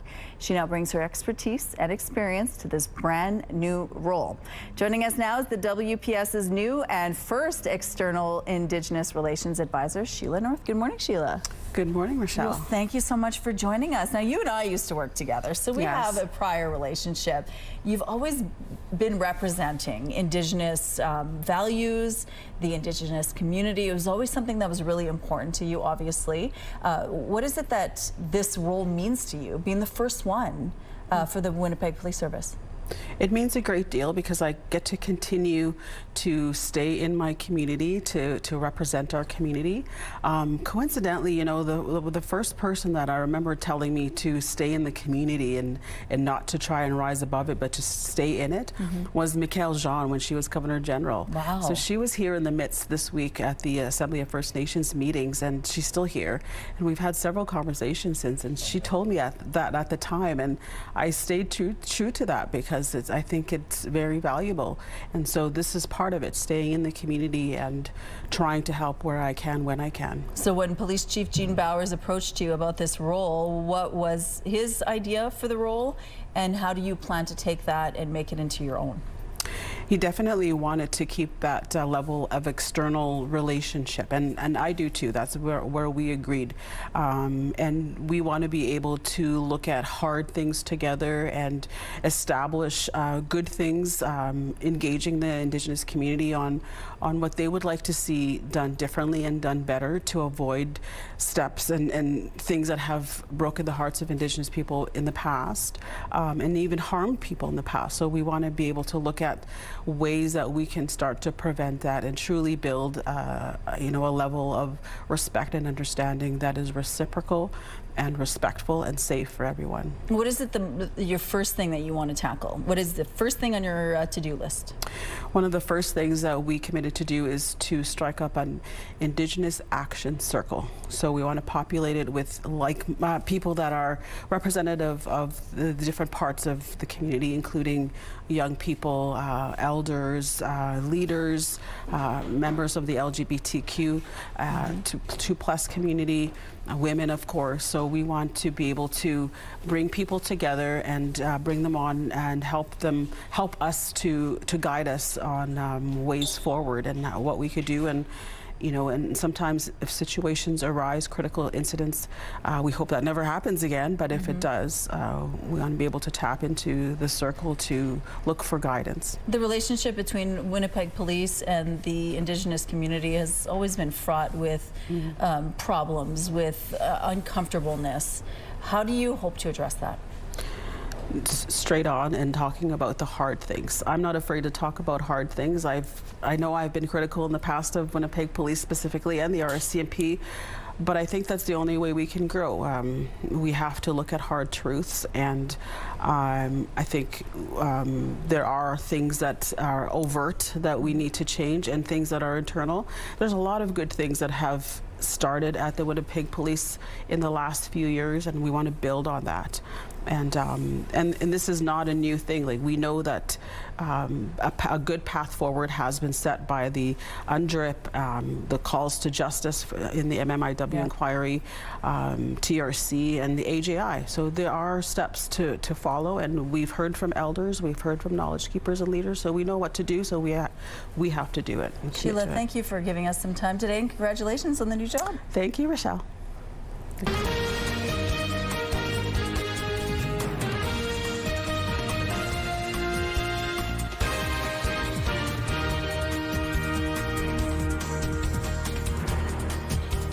Good morning. It's 8 o'clock on your Friday. We have a lot in the next hour for you, including details on a 40-day yoga challenge. We're also going to talk a little bit more about the vaccination reminders from Dr. Brent Rusin. He's going to join us at about 8:15. But first, your headlines.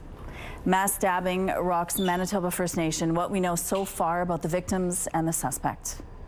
Plus, Putin issues a warning. Could foreign troops in Ukraine be targeted next? And Lion versus Lens. A big cat takes a bite at the camera for a toothy close-up. Hello. All right, here's a look outside. It's 9 degrees at the moment with winds out of the northwest gusting to 38 kilometers per hour. Pressure is rising and the humidity sitting at 84%. And yeah, the wind, you're going to notice it as soon as you step outside. The temperatures themselves warmer than yesterday. In fact, we were at seasonal temperatures to kick off the morning, 8 degrees being that normal low. We've started to budge now, sitting at 9, and we'll continue to watch those temperatures rise through the day. We're seeing slightly cooler temperatures off to the west of us, more in those mid-single digits versus the high single digits here in the southeast. Northern Manitoba, difference for you, along the borders, you can see it is a little bit milder yet, as much as 10 degrees right now in the Pas, or mid to high single digits in the northeast. But then there's Thompson, a much cooler 1 degree. What's going on? Well, we've got the extra clouds providing that blanket of insulation all along the western border, the eastern border as well, and then right down the center of the province, this vertical line of clear. And where it's clear, it is a little bit colder. Now, we've got not just the clouds, there's been a little bit of lingering precipitation in the southeast, northwestern Ontario. You're also likely to see some of that today. As far as sending kids off to school, it is on the cloudier side right now. I don't think we're going to be seeing much now in the way of drizzle. It does look like that's pretty much tapered off. Northwest winds, though, they are on the stronger side and will continue to stay strong into the afternoon. Getting up to 14 degrees, a little more sunshine expected later today, and then we do it all over again tomorrow. With a round of precipitation moving in overnight, heavier clouds first thing, clearing later on into the afternoon, but still the cool and below seasonal temps and still the very strong northwest winds. Sunday's looking a little bit brighter. A little bit warmer, and then finally we're getting back up into those low 20s. We're going to stay there all throughout next week, back up to seasonal values, plenty of sunshine sticking around. And our art is from 8-year-old Nev. How talented and so creative. Look at what she's done with these leaves here. So thank you for this. We'd love to see what you're working on. Draw, color, paint, take a picture of that, and email us to winnipegweather@ctv.ca. Thank you, Terry. Emotions are high on a Manitoba First Nation after a mass stabbing left a brother and sister dead and multiple people badly hurt. And my prayers goes to the people that are in the hospital right now, recovering. And I'll ask the community to continue to pray for them. Police say 8 people were found severely injured in 2 homes on Hollow Water First Nation, which is northeast of Winnipeg. The suspect has been identified by RCMP as 26-year-old Tyrone Simard. Police say another victim was his 18-year-old sister. Simard died after the stolen vehicle he was driving collided with a police car.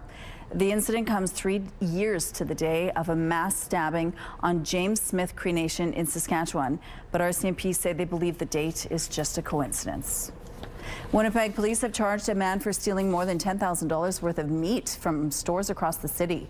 The thefts date back to April and, according to police, continued to the end of August, even after officers made an arrest in June. Investigators originally tied 11 thefts worth $3,000 of primarily meat to a 32-year-old man and laid charges on June 21st. But over the next month, another 20 thefts worth more than $7,000 worth of meat were reported. Investigators tied those to the same man, and Tuesday he was once again arrested and charged. He's now facing a total of 31 theft charges. He's been detained in custody. Russian President Vladimir Putin says any foreign troops deployed to Ukraine before a peace agreement would be considered legitimate targets by Russian forces. These comments come after 26 Ukrainian allies, including Canada, pledged to deploy troops as a reassurance force for Ukraine once fighting ends. Putin is dismissing the idea of peacekeeping forces in Ukraine after a final deal, saying no one should doubt they would comply with a peace treaty. He also says security guarantees would be needed for both Russia and Ukraine. This zoo animal got caught on camera just lying around. A lion lounging in the summer heat at the Oregon Zoo got distracted by what was supposed to be a hidden camera in her enclosure. That gave viewers a close-up of the inside of her mouth as she bit it.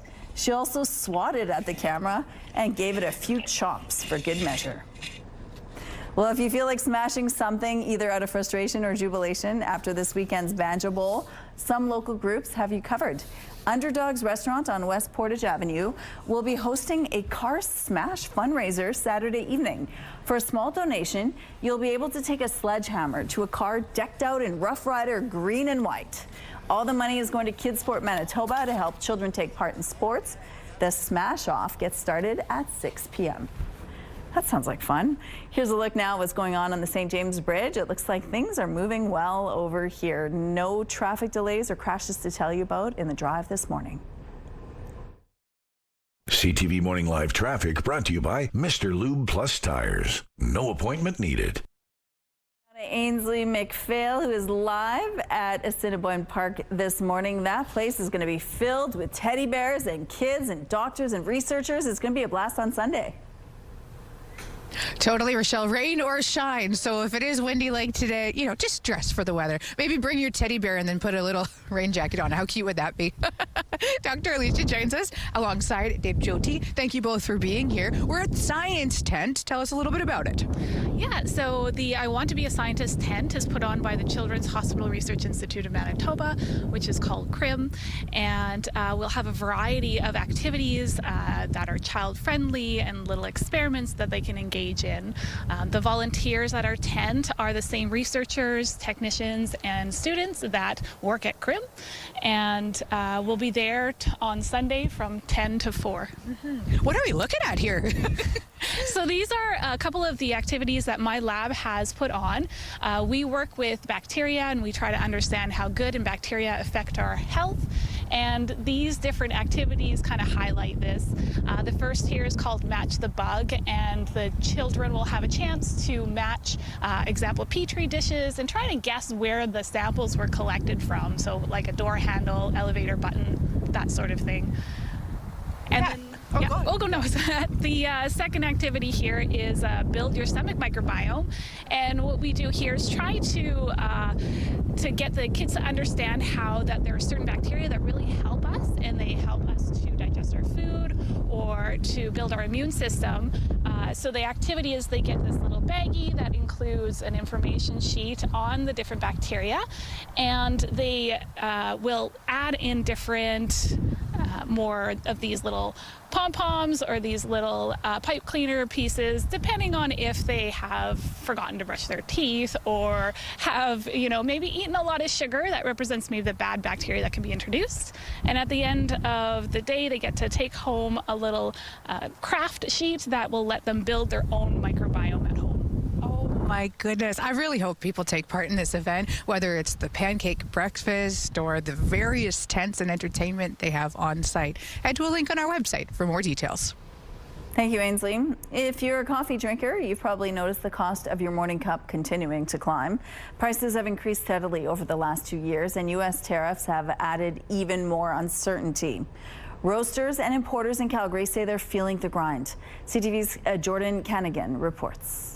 In November, we hit $3. Carlos Gutierrez reads through his handwritten notes of the daily cost for a pound of raw coffee. The longtime Calgary bean broker and distributor has seen the price climb steadily for years. Brazil sneezes and the whole world gets a cold in coffee.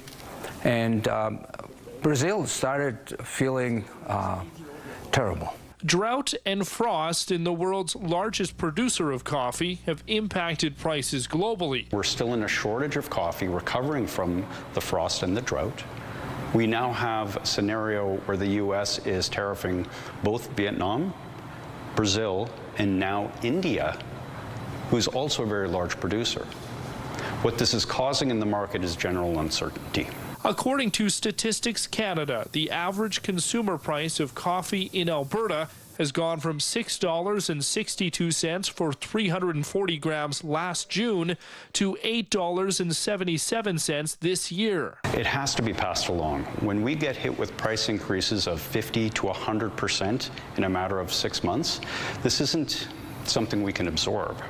And it happens so quickly. Damaged crops can take up to 2 years to recover, and this year's harvest is again expected to be lower than average. That means that at the end of the day, if the price stays high, we're going to buy very high. And the problem is not going to be solved immediately. It means Calgary coffee drinkers are choosing between cheaper alternatives or paying more for quality. Well, it's almost doubled for the premium varieties like Kicking Horses or something like that. So I'm using the big chain brands kind of thing, like Superstore or Walmart. So yeah, it has gone up, but I don't mind if it's good coffee. Jordan Canigan, CTV News, Calgary. All right, we're looking now through the Bathfitter Live Eye. Bathfitter, your bath and shower experts for more than 40 years. We've been watching these clouds breaking up a little bit. Little glimmers of sun trying to get through them. We will see a lot more of that sunshine later on today. For now, though, still the extra clouds, although we are beginning to see that clearing in areas off to the west of us. And I've been talking all morning about this kind of vertical band of a clearer sky right up into parts of northern Manitoba. But don't be fooled, because that clearer sky means colder temperatures. And Thompson's been sitting at a chilly 1 degree for the last couple of hours now. That will eventually clear out all through the province. You can see the extra clouds right along the eastern border, the western border, and then the heavier precipitation off to the east of us. But even a little bit of lingering scattered precipitation is possible where those heavier clouds are hanging around. As the day goes on, we will see things improving a little bit, with clearing expected over southeastern Manitoba, what am I trying to say? Not west, east. Sorry, east central Manitoba. This is a struggle this morning. East central Manitoba, southeastern Manitoba, west central Manitoba still likely to deal with that scattered precipitation, which we could be seeing moving through overnight. So even if it does clear out later on today, that chance of showers is back again for the overnight hours and still lingering into tomorrow. Along the western border, things will start to look a little bit clearer, a little bit brighter. Well, we've got the heavier clouds and that scattered precipitation lasting through the morning, early afternoon, probably still at kickoff time. Those showers could linger, but into the latter part of the day, it will be clearing out. And this will set us up for a lot more sunshine for Sunday. Not just more sunshine, a little more heat, and eventually getting back up to the seasonal low 20s. That's going to be happening for much of next week with fairly clear, sunny, brighter, drier conditions. But the next couple of days, a little bit cloudy, a little bit cool, and I should mention those winds will be strong as well. We're taking a break right now, but stick around. We'll be coming back with more on CTV Morning Live. Good morning, it's 8:15. 2 Canadians are believed to be among the dead after a fatal streetcar crash in the Portuguese capital. CTV's Heather Wright with what new details authorities are revealing about the tragedy. From above, the extent of the damage is clear. Belongings strewn amidst the mangled wreckage of the popular Lisbon railcar. At least 16 people were killed, 22 injured after the railcar careened down the steep hill and slammed into a building. 2 Canadians are believed to be among the dead as Portuguese officials work to identify the bodies. With a high degree of probability, we've identified 1 German citizen, 2 Canadians, a Ukrainian, and another American, the Judicial Police Director says, adding 3 people are still unidentified. Global Affairs Canada says it's aware 2 Canadian citizens are missing and is working with authorities in Lisbon. Portugal's president and prime minister visited the scene on what was declared a national day of mourning. Part of the wreckage was removed as investigators combed the crash site. The funicular, a type of cable car that is used to climb steep hills, is popular with both locals and tourists. carrying more than 3.5 million passengers every year. Officials are investigating whether it was a snapped cable that caused the rail car to lose control, but the company that operates the funicular says at this point it is too early to know, and anything is mere speculation. It's been a busy time of year as educators, parents, and students return to the classroom this week. New clothes, backpacks, and school supplies have been checked off their lists, but Manitoba health officials are reminding parents of the importance of vaccination and protecting your kids from getting sick. Joining us now is Manitoba's Chief Provincial Public Health Officer, Dr. Brent Rusin. Good morning, Doctor. Good morning. Thank you so much for joining us. Now, this is the time of year we've been playing outside for much of the summer. Now we're gathering inside again. Kids are back at school in the classroom. This is typically when people start getting sick again, right? That's right. Every year around this time in fall and early winter, we start seeing the respiratory virus season. And that's going to include influenza, RSV, a number of other respiratory viruses, and now COVID is part of our reality as well. And so at this time, there's like some reminders that we've sort of been hearing now since COVID. Wash your hands. What are some of those reminders? That's right. And so we always have to be alert to the benefits of hand washing, which is year-round, really. So frequently washing hands, staying home when sick is really important. Coughing into the sleeve. So just being alert that this time of year we're always going to see that increase in respiratory viruses, and there's a number of things that we can do to protect ourselves, and one of the best ones is vaccine that we'll talk about here. Okay. So Thanksgiving is just around the corner, and so the kids are fairly healthy and it's easier for them, but it's when you gather with the elderly people that you need to worry about, right? Well, certainly there's people in our population that are higher risk of severe outcomes with these respiratory viruses, certainly those over 65, those with underlying health problems. And then with children, those under 5 years old are also at significant risk of influenza. And so that's a cohort in our population that we've seen declining uptake of influenza vaccine. And so we really want to get that message out. Those kids 6 months to 5 years are at significant risk of influenza. We really want to see those vaccine rates improve this year too. Okay, and so let's talk about some of the vaccination programs that we've had, because we know during COVID a lot of kids sort of fell behind on their vaccination protocols.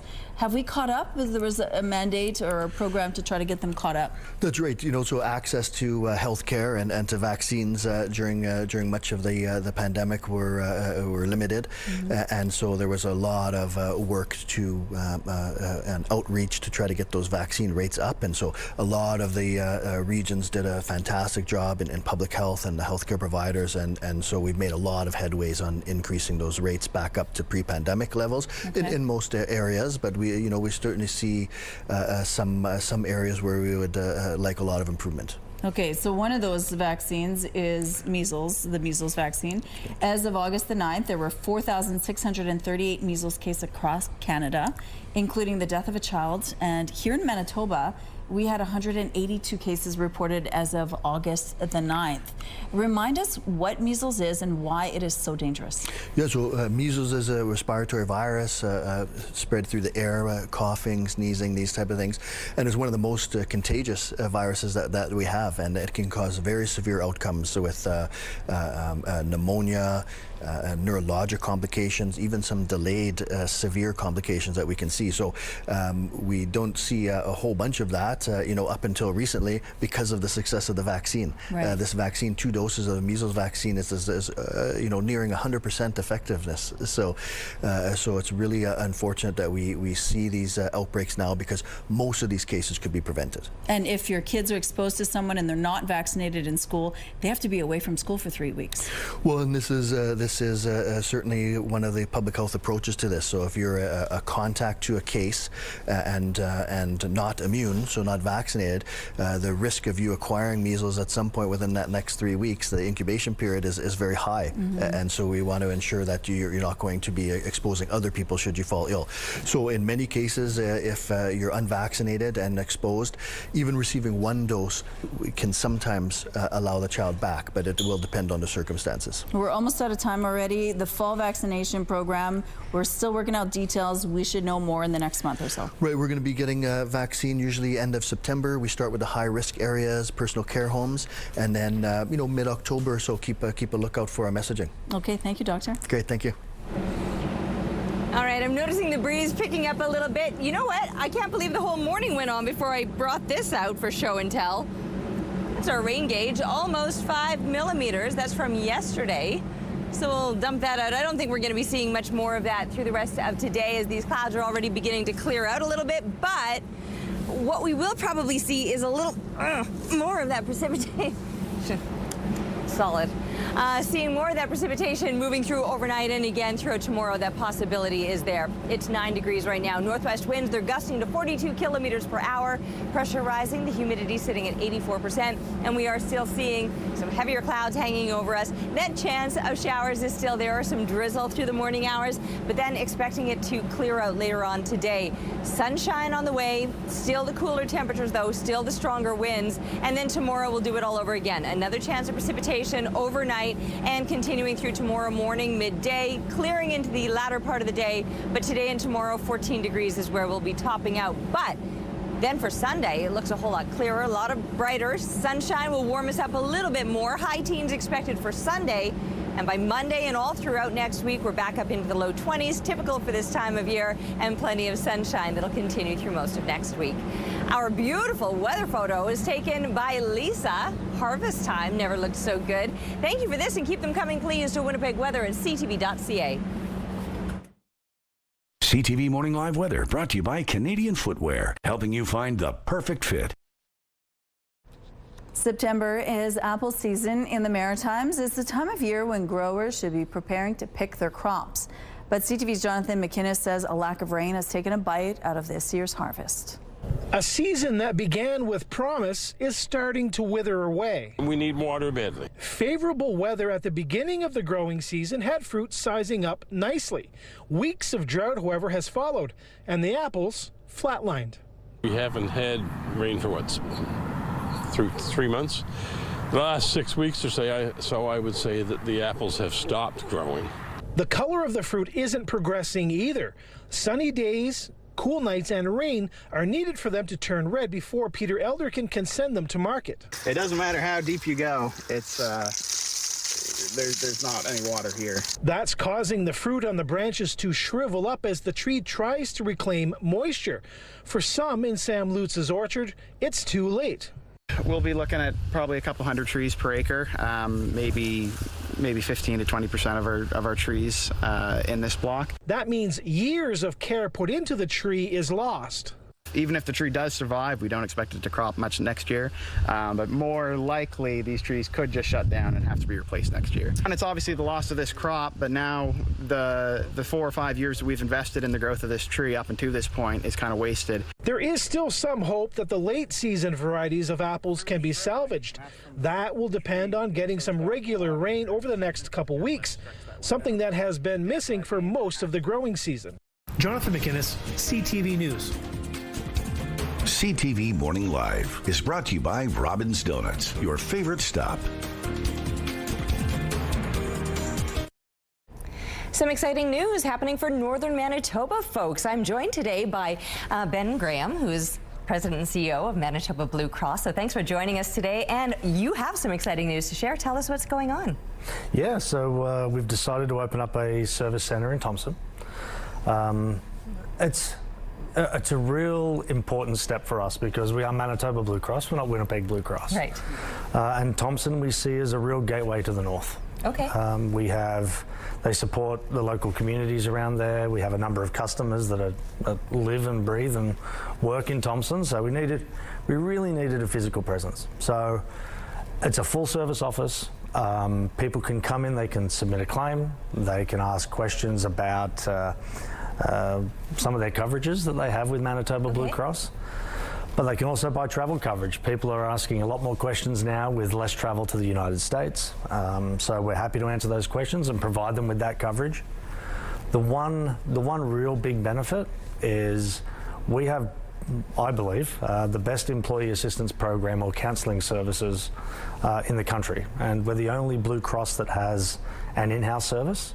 So we have about 140, 150 counsellors that provide that for us. So to be able to provide that in-person service and counselling services for the community of Thompson is critical for us to say we're truly Manitoba Blue Cross.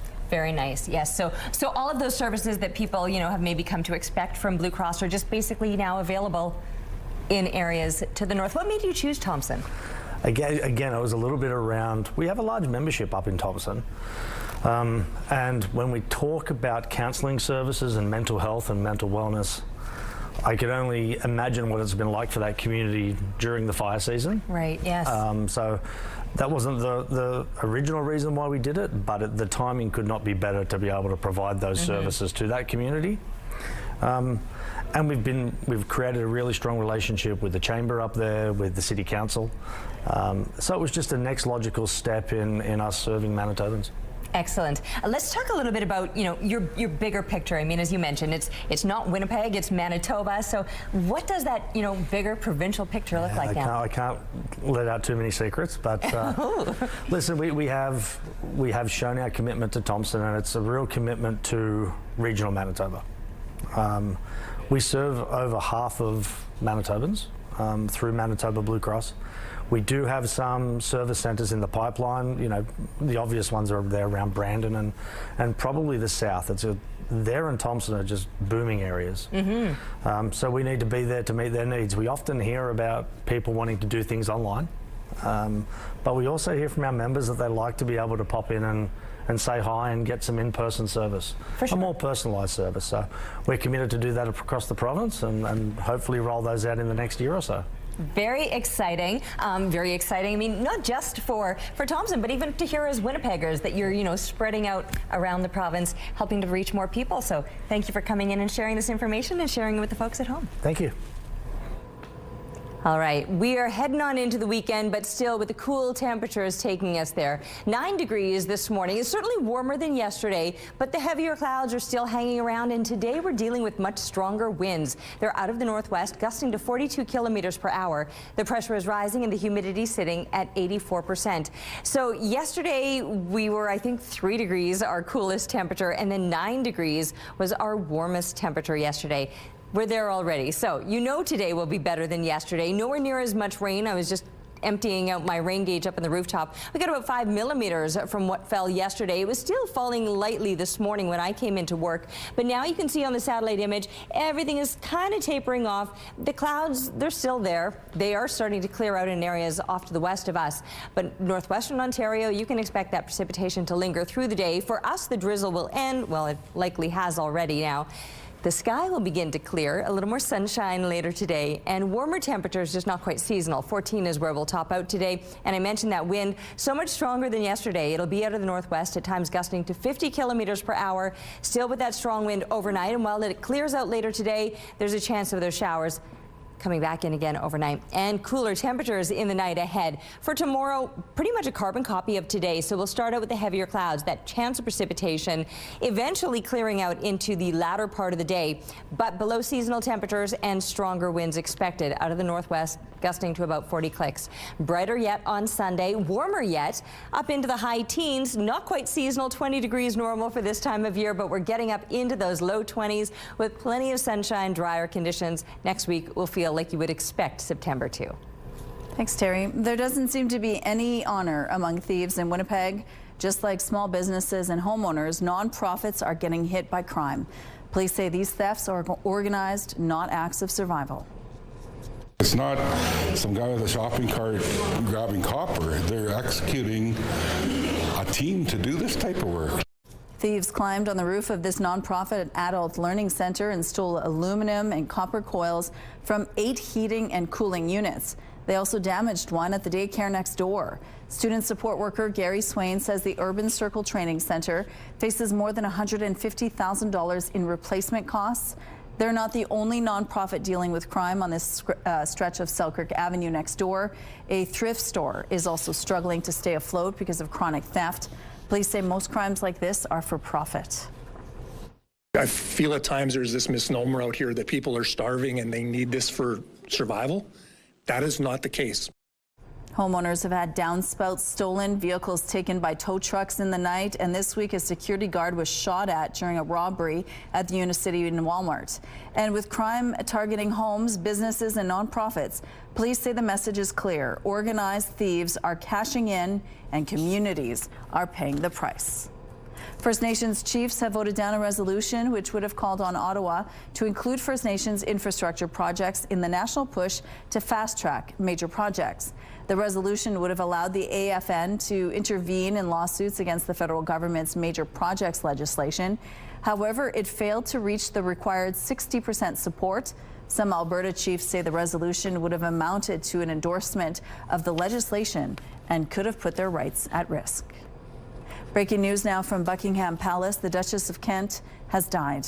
The royal family sharing the news online just moments ago, saying it is with deep sorrow that Buckingham Palace announces the death of Her Royal Highness Catherine, the Duchess of Kent, who was married to Queen Elizabeth's cousin, the Duke of Kent. Her Royal Highness passed away peacefully last night at Kensington Palace, surrounded by her family. She was 92. Now to the hero who jumped into action at the Hershey theme park in Pennsylvania to rescue a young boy from the park's elevated monorail track. ABC's Laura Spencer has the story.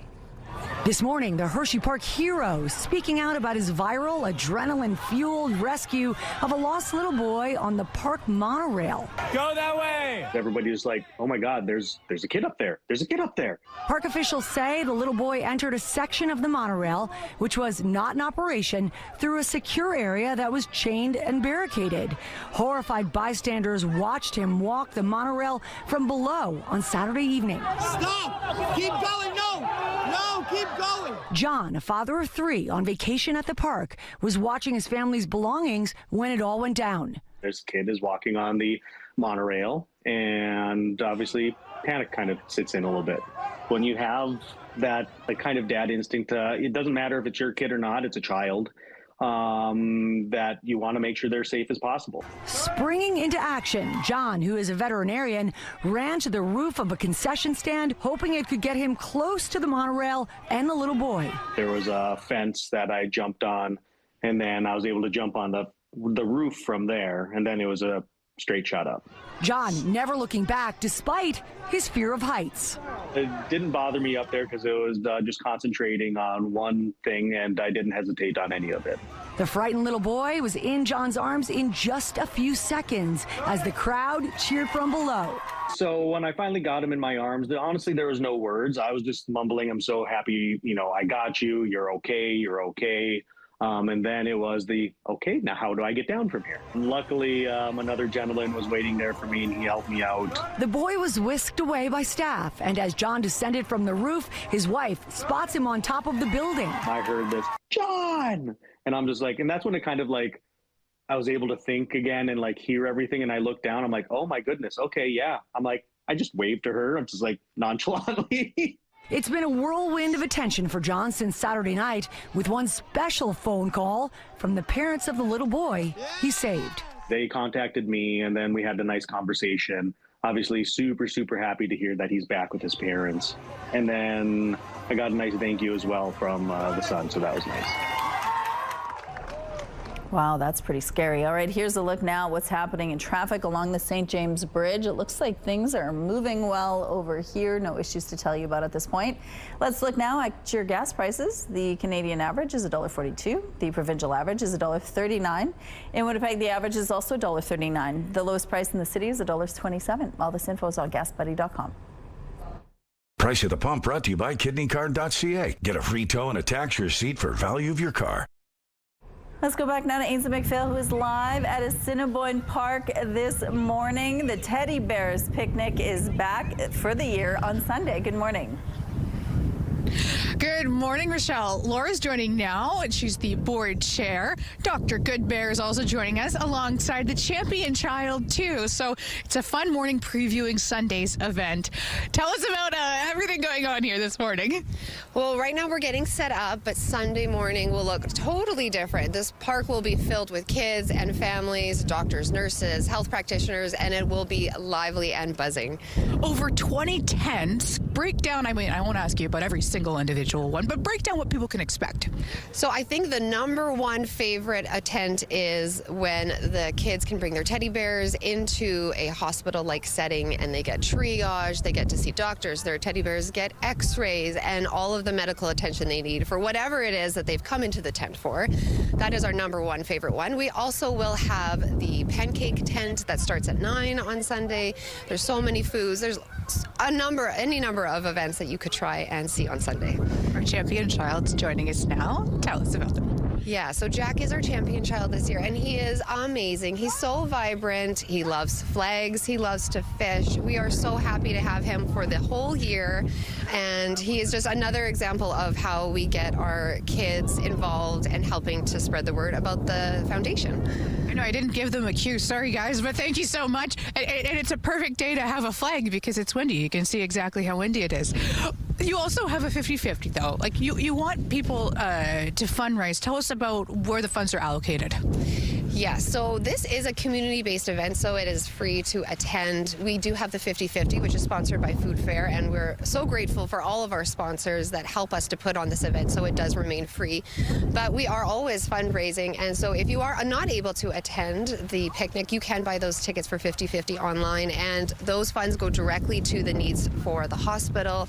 Any number, we've got wards that need some help. We always were looking for buying equipment, and there's a great need for funds, so we're happy to have that anyway. But yes, please buy your 50-50 ticket because it helps everybody in that sense. Great job, Jack. Thank you guys so much. Back to the station. Yeah, it's going to be so much warmer for Sunday for the Teddy Bears picnic than what we've been dealing with for the past couple of days. I mean, yesterday, 9 degrees was as warm as it got, which is where we're sitting right now. But that was our daytime high yesterday. We're going to do a lot better today, although even though we're going to do a lot better today, it'll still be well below seasonal. We've got the heavier clouds still hanging over us right now. There was a little bit of light drizzle earlier this morning, and the possibility is still there for some light drizzle through the morning hours. The northwest winds are strong, though, gusting right now to 42 kilometers per hour. The pressure is rising, the humidity sitting at 84%. Now, eventually we will start to see some improvements. I know we're not seeing them yet with these heavier clouds lingering, but those will be clearing throughout the day today, and a lot more sunshine is then expected into the afternoon. That includes parts of northern Manitoba. We'll see a little more sunshine today.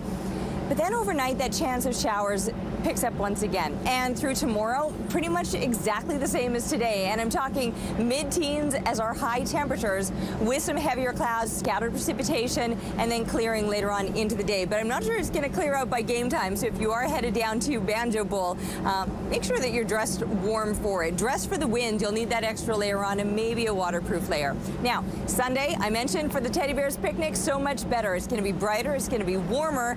And then for next week, it's been a while since we talked about seasonal temperatures, but they're waiting for us on the other side of the weekend. Clear, sunny, dry, and seasonal once we're looking for Monday and throughout much of next week. Taking a break right now, but we'll be back with more CTV Morning Live. CTV Morning Live weather brought to you by Garage Masters, your complete garage specialists. Have a news tip? When you see news happening, let CTV News Winnipeg know. Text your tips, pictures, and videos to 10400. That's 10400. Message and data rates may apply. The 50th edition of the Toronto International Film Festival got underway last night. Here's CTV's John Valley-Rao on how the festival has become a marquee cultural event over the half-century it's existed. Welcome to Tram. While nowadays TIFF is a magnet for megastars, it wasn't always that way. A festival that in 1976 had a rather humble start. It was a big year for Toronto. The CN Tower opened, the Blue Jays got their name, and a movie fest debuted called the Festival of Festivals. It was small, a little disorganized, but it was amazing.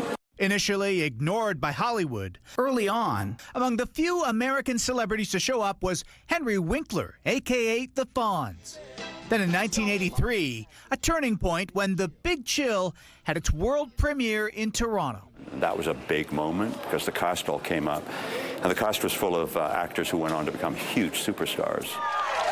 Actor Warren Beatty turned up the following year, and there was plenty of Canadian star power too. A festival of festivals that, a decade later, got a name change, something Piers Handling brought about when he took over. It didn't have film in the title. It didn't have Toronto in the title. It didn't have international in the title. The newly named TIFF drew even more stars, more world premieres. Movies like American Beauty. I'll go for D. And Slumdog Millionaire, which in part because of TIFF was released in theaters. That was a movie that was supposed to go direct to DVD, wasn't even going to get a theatrical release. TIFF showed it, it became a sensation, it won the People's Choice Award, and then went on to win Oscars. Among TIFF's memorable moments was Sacha Baron Cohen arriving at a red carpet as Borat in a cart pulled by women dressed as peasants. And Sean Penn famously lit a cigarette during an indoor press conference for all the King's men, violating Ontario's new indoor smoking ban. One other bit of trivia, at that first festival, an admission ticket to a movie cost just $2. John Benavelli-Rouse, CTV News, Toronto. With kids returning to the classroom, calendars, schedules, and routines are back in full force. This is also a good time of year to get back to reaching your fitness goals and routines. A local yoga studio is doing a 40-day challenge to help you get back on track. Joining us now are the founders of Rogue Vinyasa Yoga, Jessica Ryan and Matt Coppins. Good morning to both of you. Good morning. Thank you so much for joining us. Now tell us a little bit about your studio, because you're fairly new to the city. Tell us about it. Yeah, we're pretty brand new. We opened the very end of April. So May was our first full month, so just a few months in the making. But we had been doing pop-ups around town for almost a year prior to that. So we're not new to the yoga game, but we're new to the brick and mortar business game. So you were doing pop-ups at random places, and slowly you collected a clientele, and more and more people would show up. And then what happened? You ended up getting a real building. Yeah, our community grew. The draw for more classes, like hosting events, can take quite a bit of effort, quite a bit of time. Yeah. We were trying to do one a month, and we were popping all over the city, and the need was there for more yoga. We all need a little bit more movement in our lives. So now we get to offer about 5 classes every day, 7 days a week. So now our community gets to practice a lot more. So Matt, you're going to show us some moves here, and then maybe you can explain what we're seeing here, Jessica. Yeah. So what is it about yoga? I'm going to get out of your way. What is it about yoga that is really good for not just your physical body, but your mental health as well? Yeah, it's not just physical, it is mental, it's spiritual, it's emotional, it is a little bit of everything. At Rogue Vinyasa, we do a movement linked with our breath, and it's a little bit unique every time. So we're not doing the same thing over and over and again. Okay. We get to do a little bit of different movement, which I think keeps the brain cognitively a little bit more aware, a little bit more active. But our students are reporting, better health mentally. They're less stressed, they're a little bit more ease through their day. Their joints are a bit more mobile, more flexibility, more strength, because we're not in the heated room. They're finding more strength is being added. And the collective, the actual community, and seeing your friends and meeting new people, I think is really important, especially in a post-COVID world. We're like gaining that back again. And when you're done, you're sweating. It's a good workout. Yeah, totally.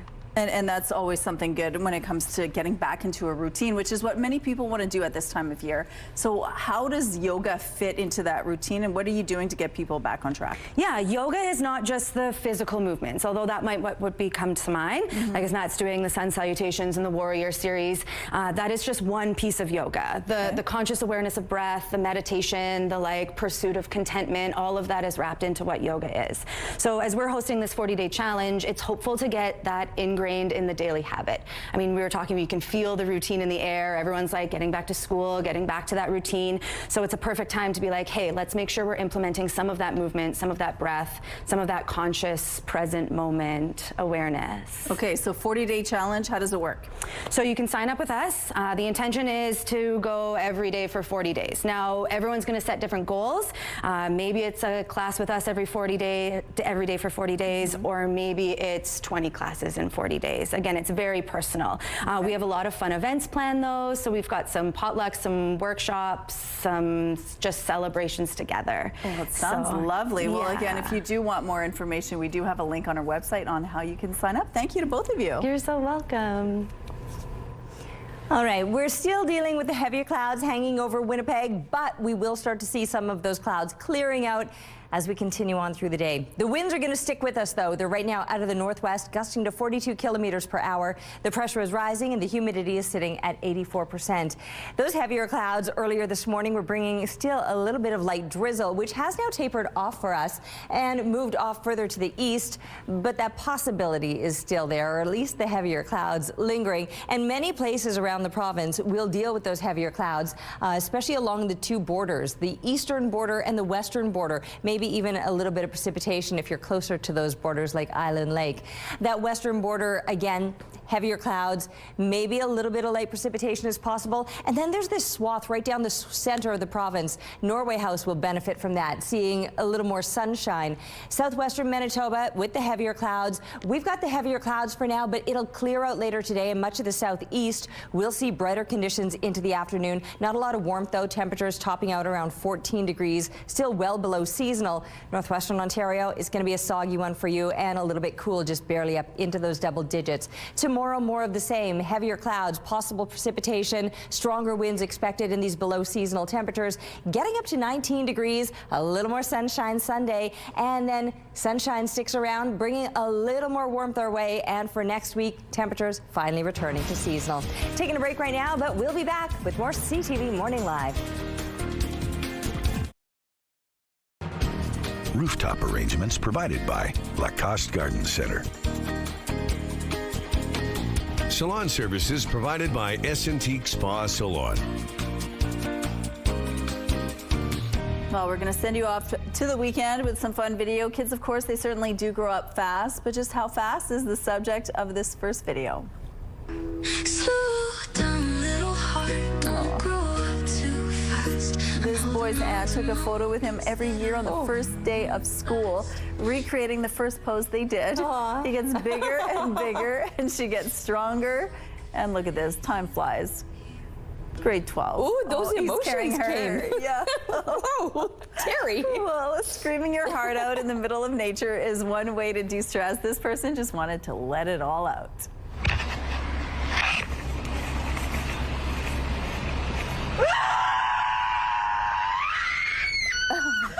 Unfortunately, this accidentally startled someone who was just trying to do their business in the nearby bush. He falls over trying to run away from this terrifying shriek. That's a good lesson. What, to not do your business in the bush? And then finally, life looks very different to a 2-year-old. We're walking, Mama. Hi, Jenga. Hi, Jenga. Where are we going? These parents stuck a camera to little Sully's baseball cap to capture all the cute things he says during his walk. They say they love the random little thoughts he has, and it's a fun way to see the world, and he's so sweet. They could turn the camera around. We'd still hear him and see what he's seeing. That does it for us. Have a wonderful weekend. Go Blue.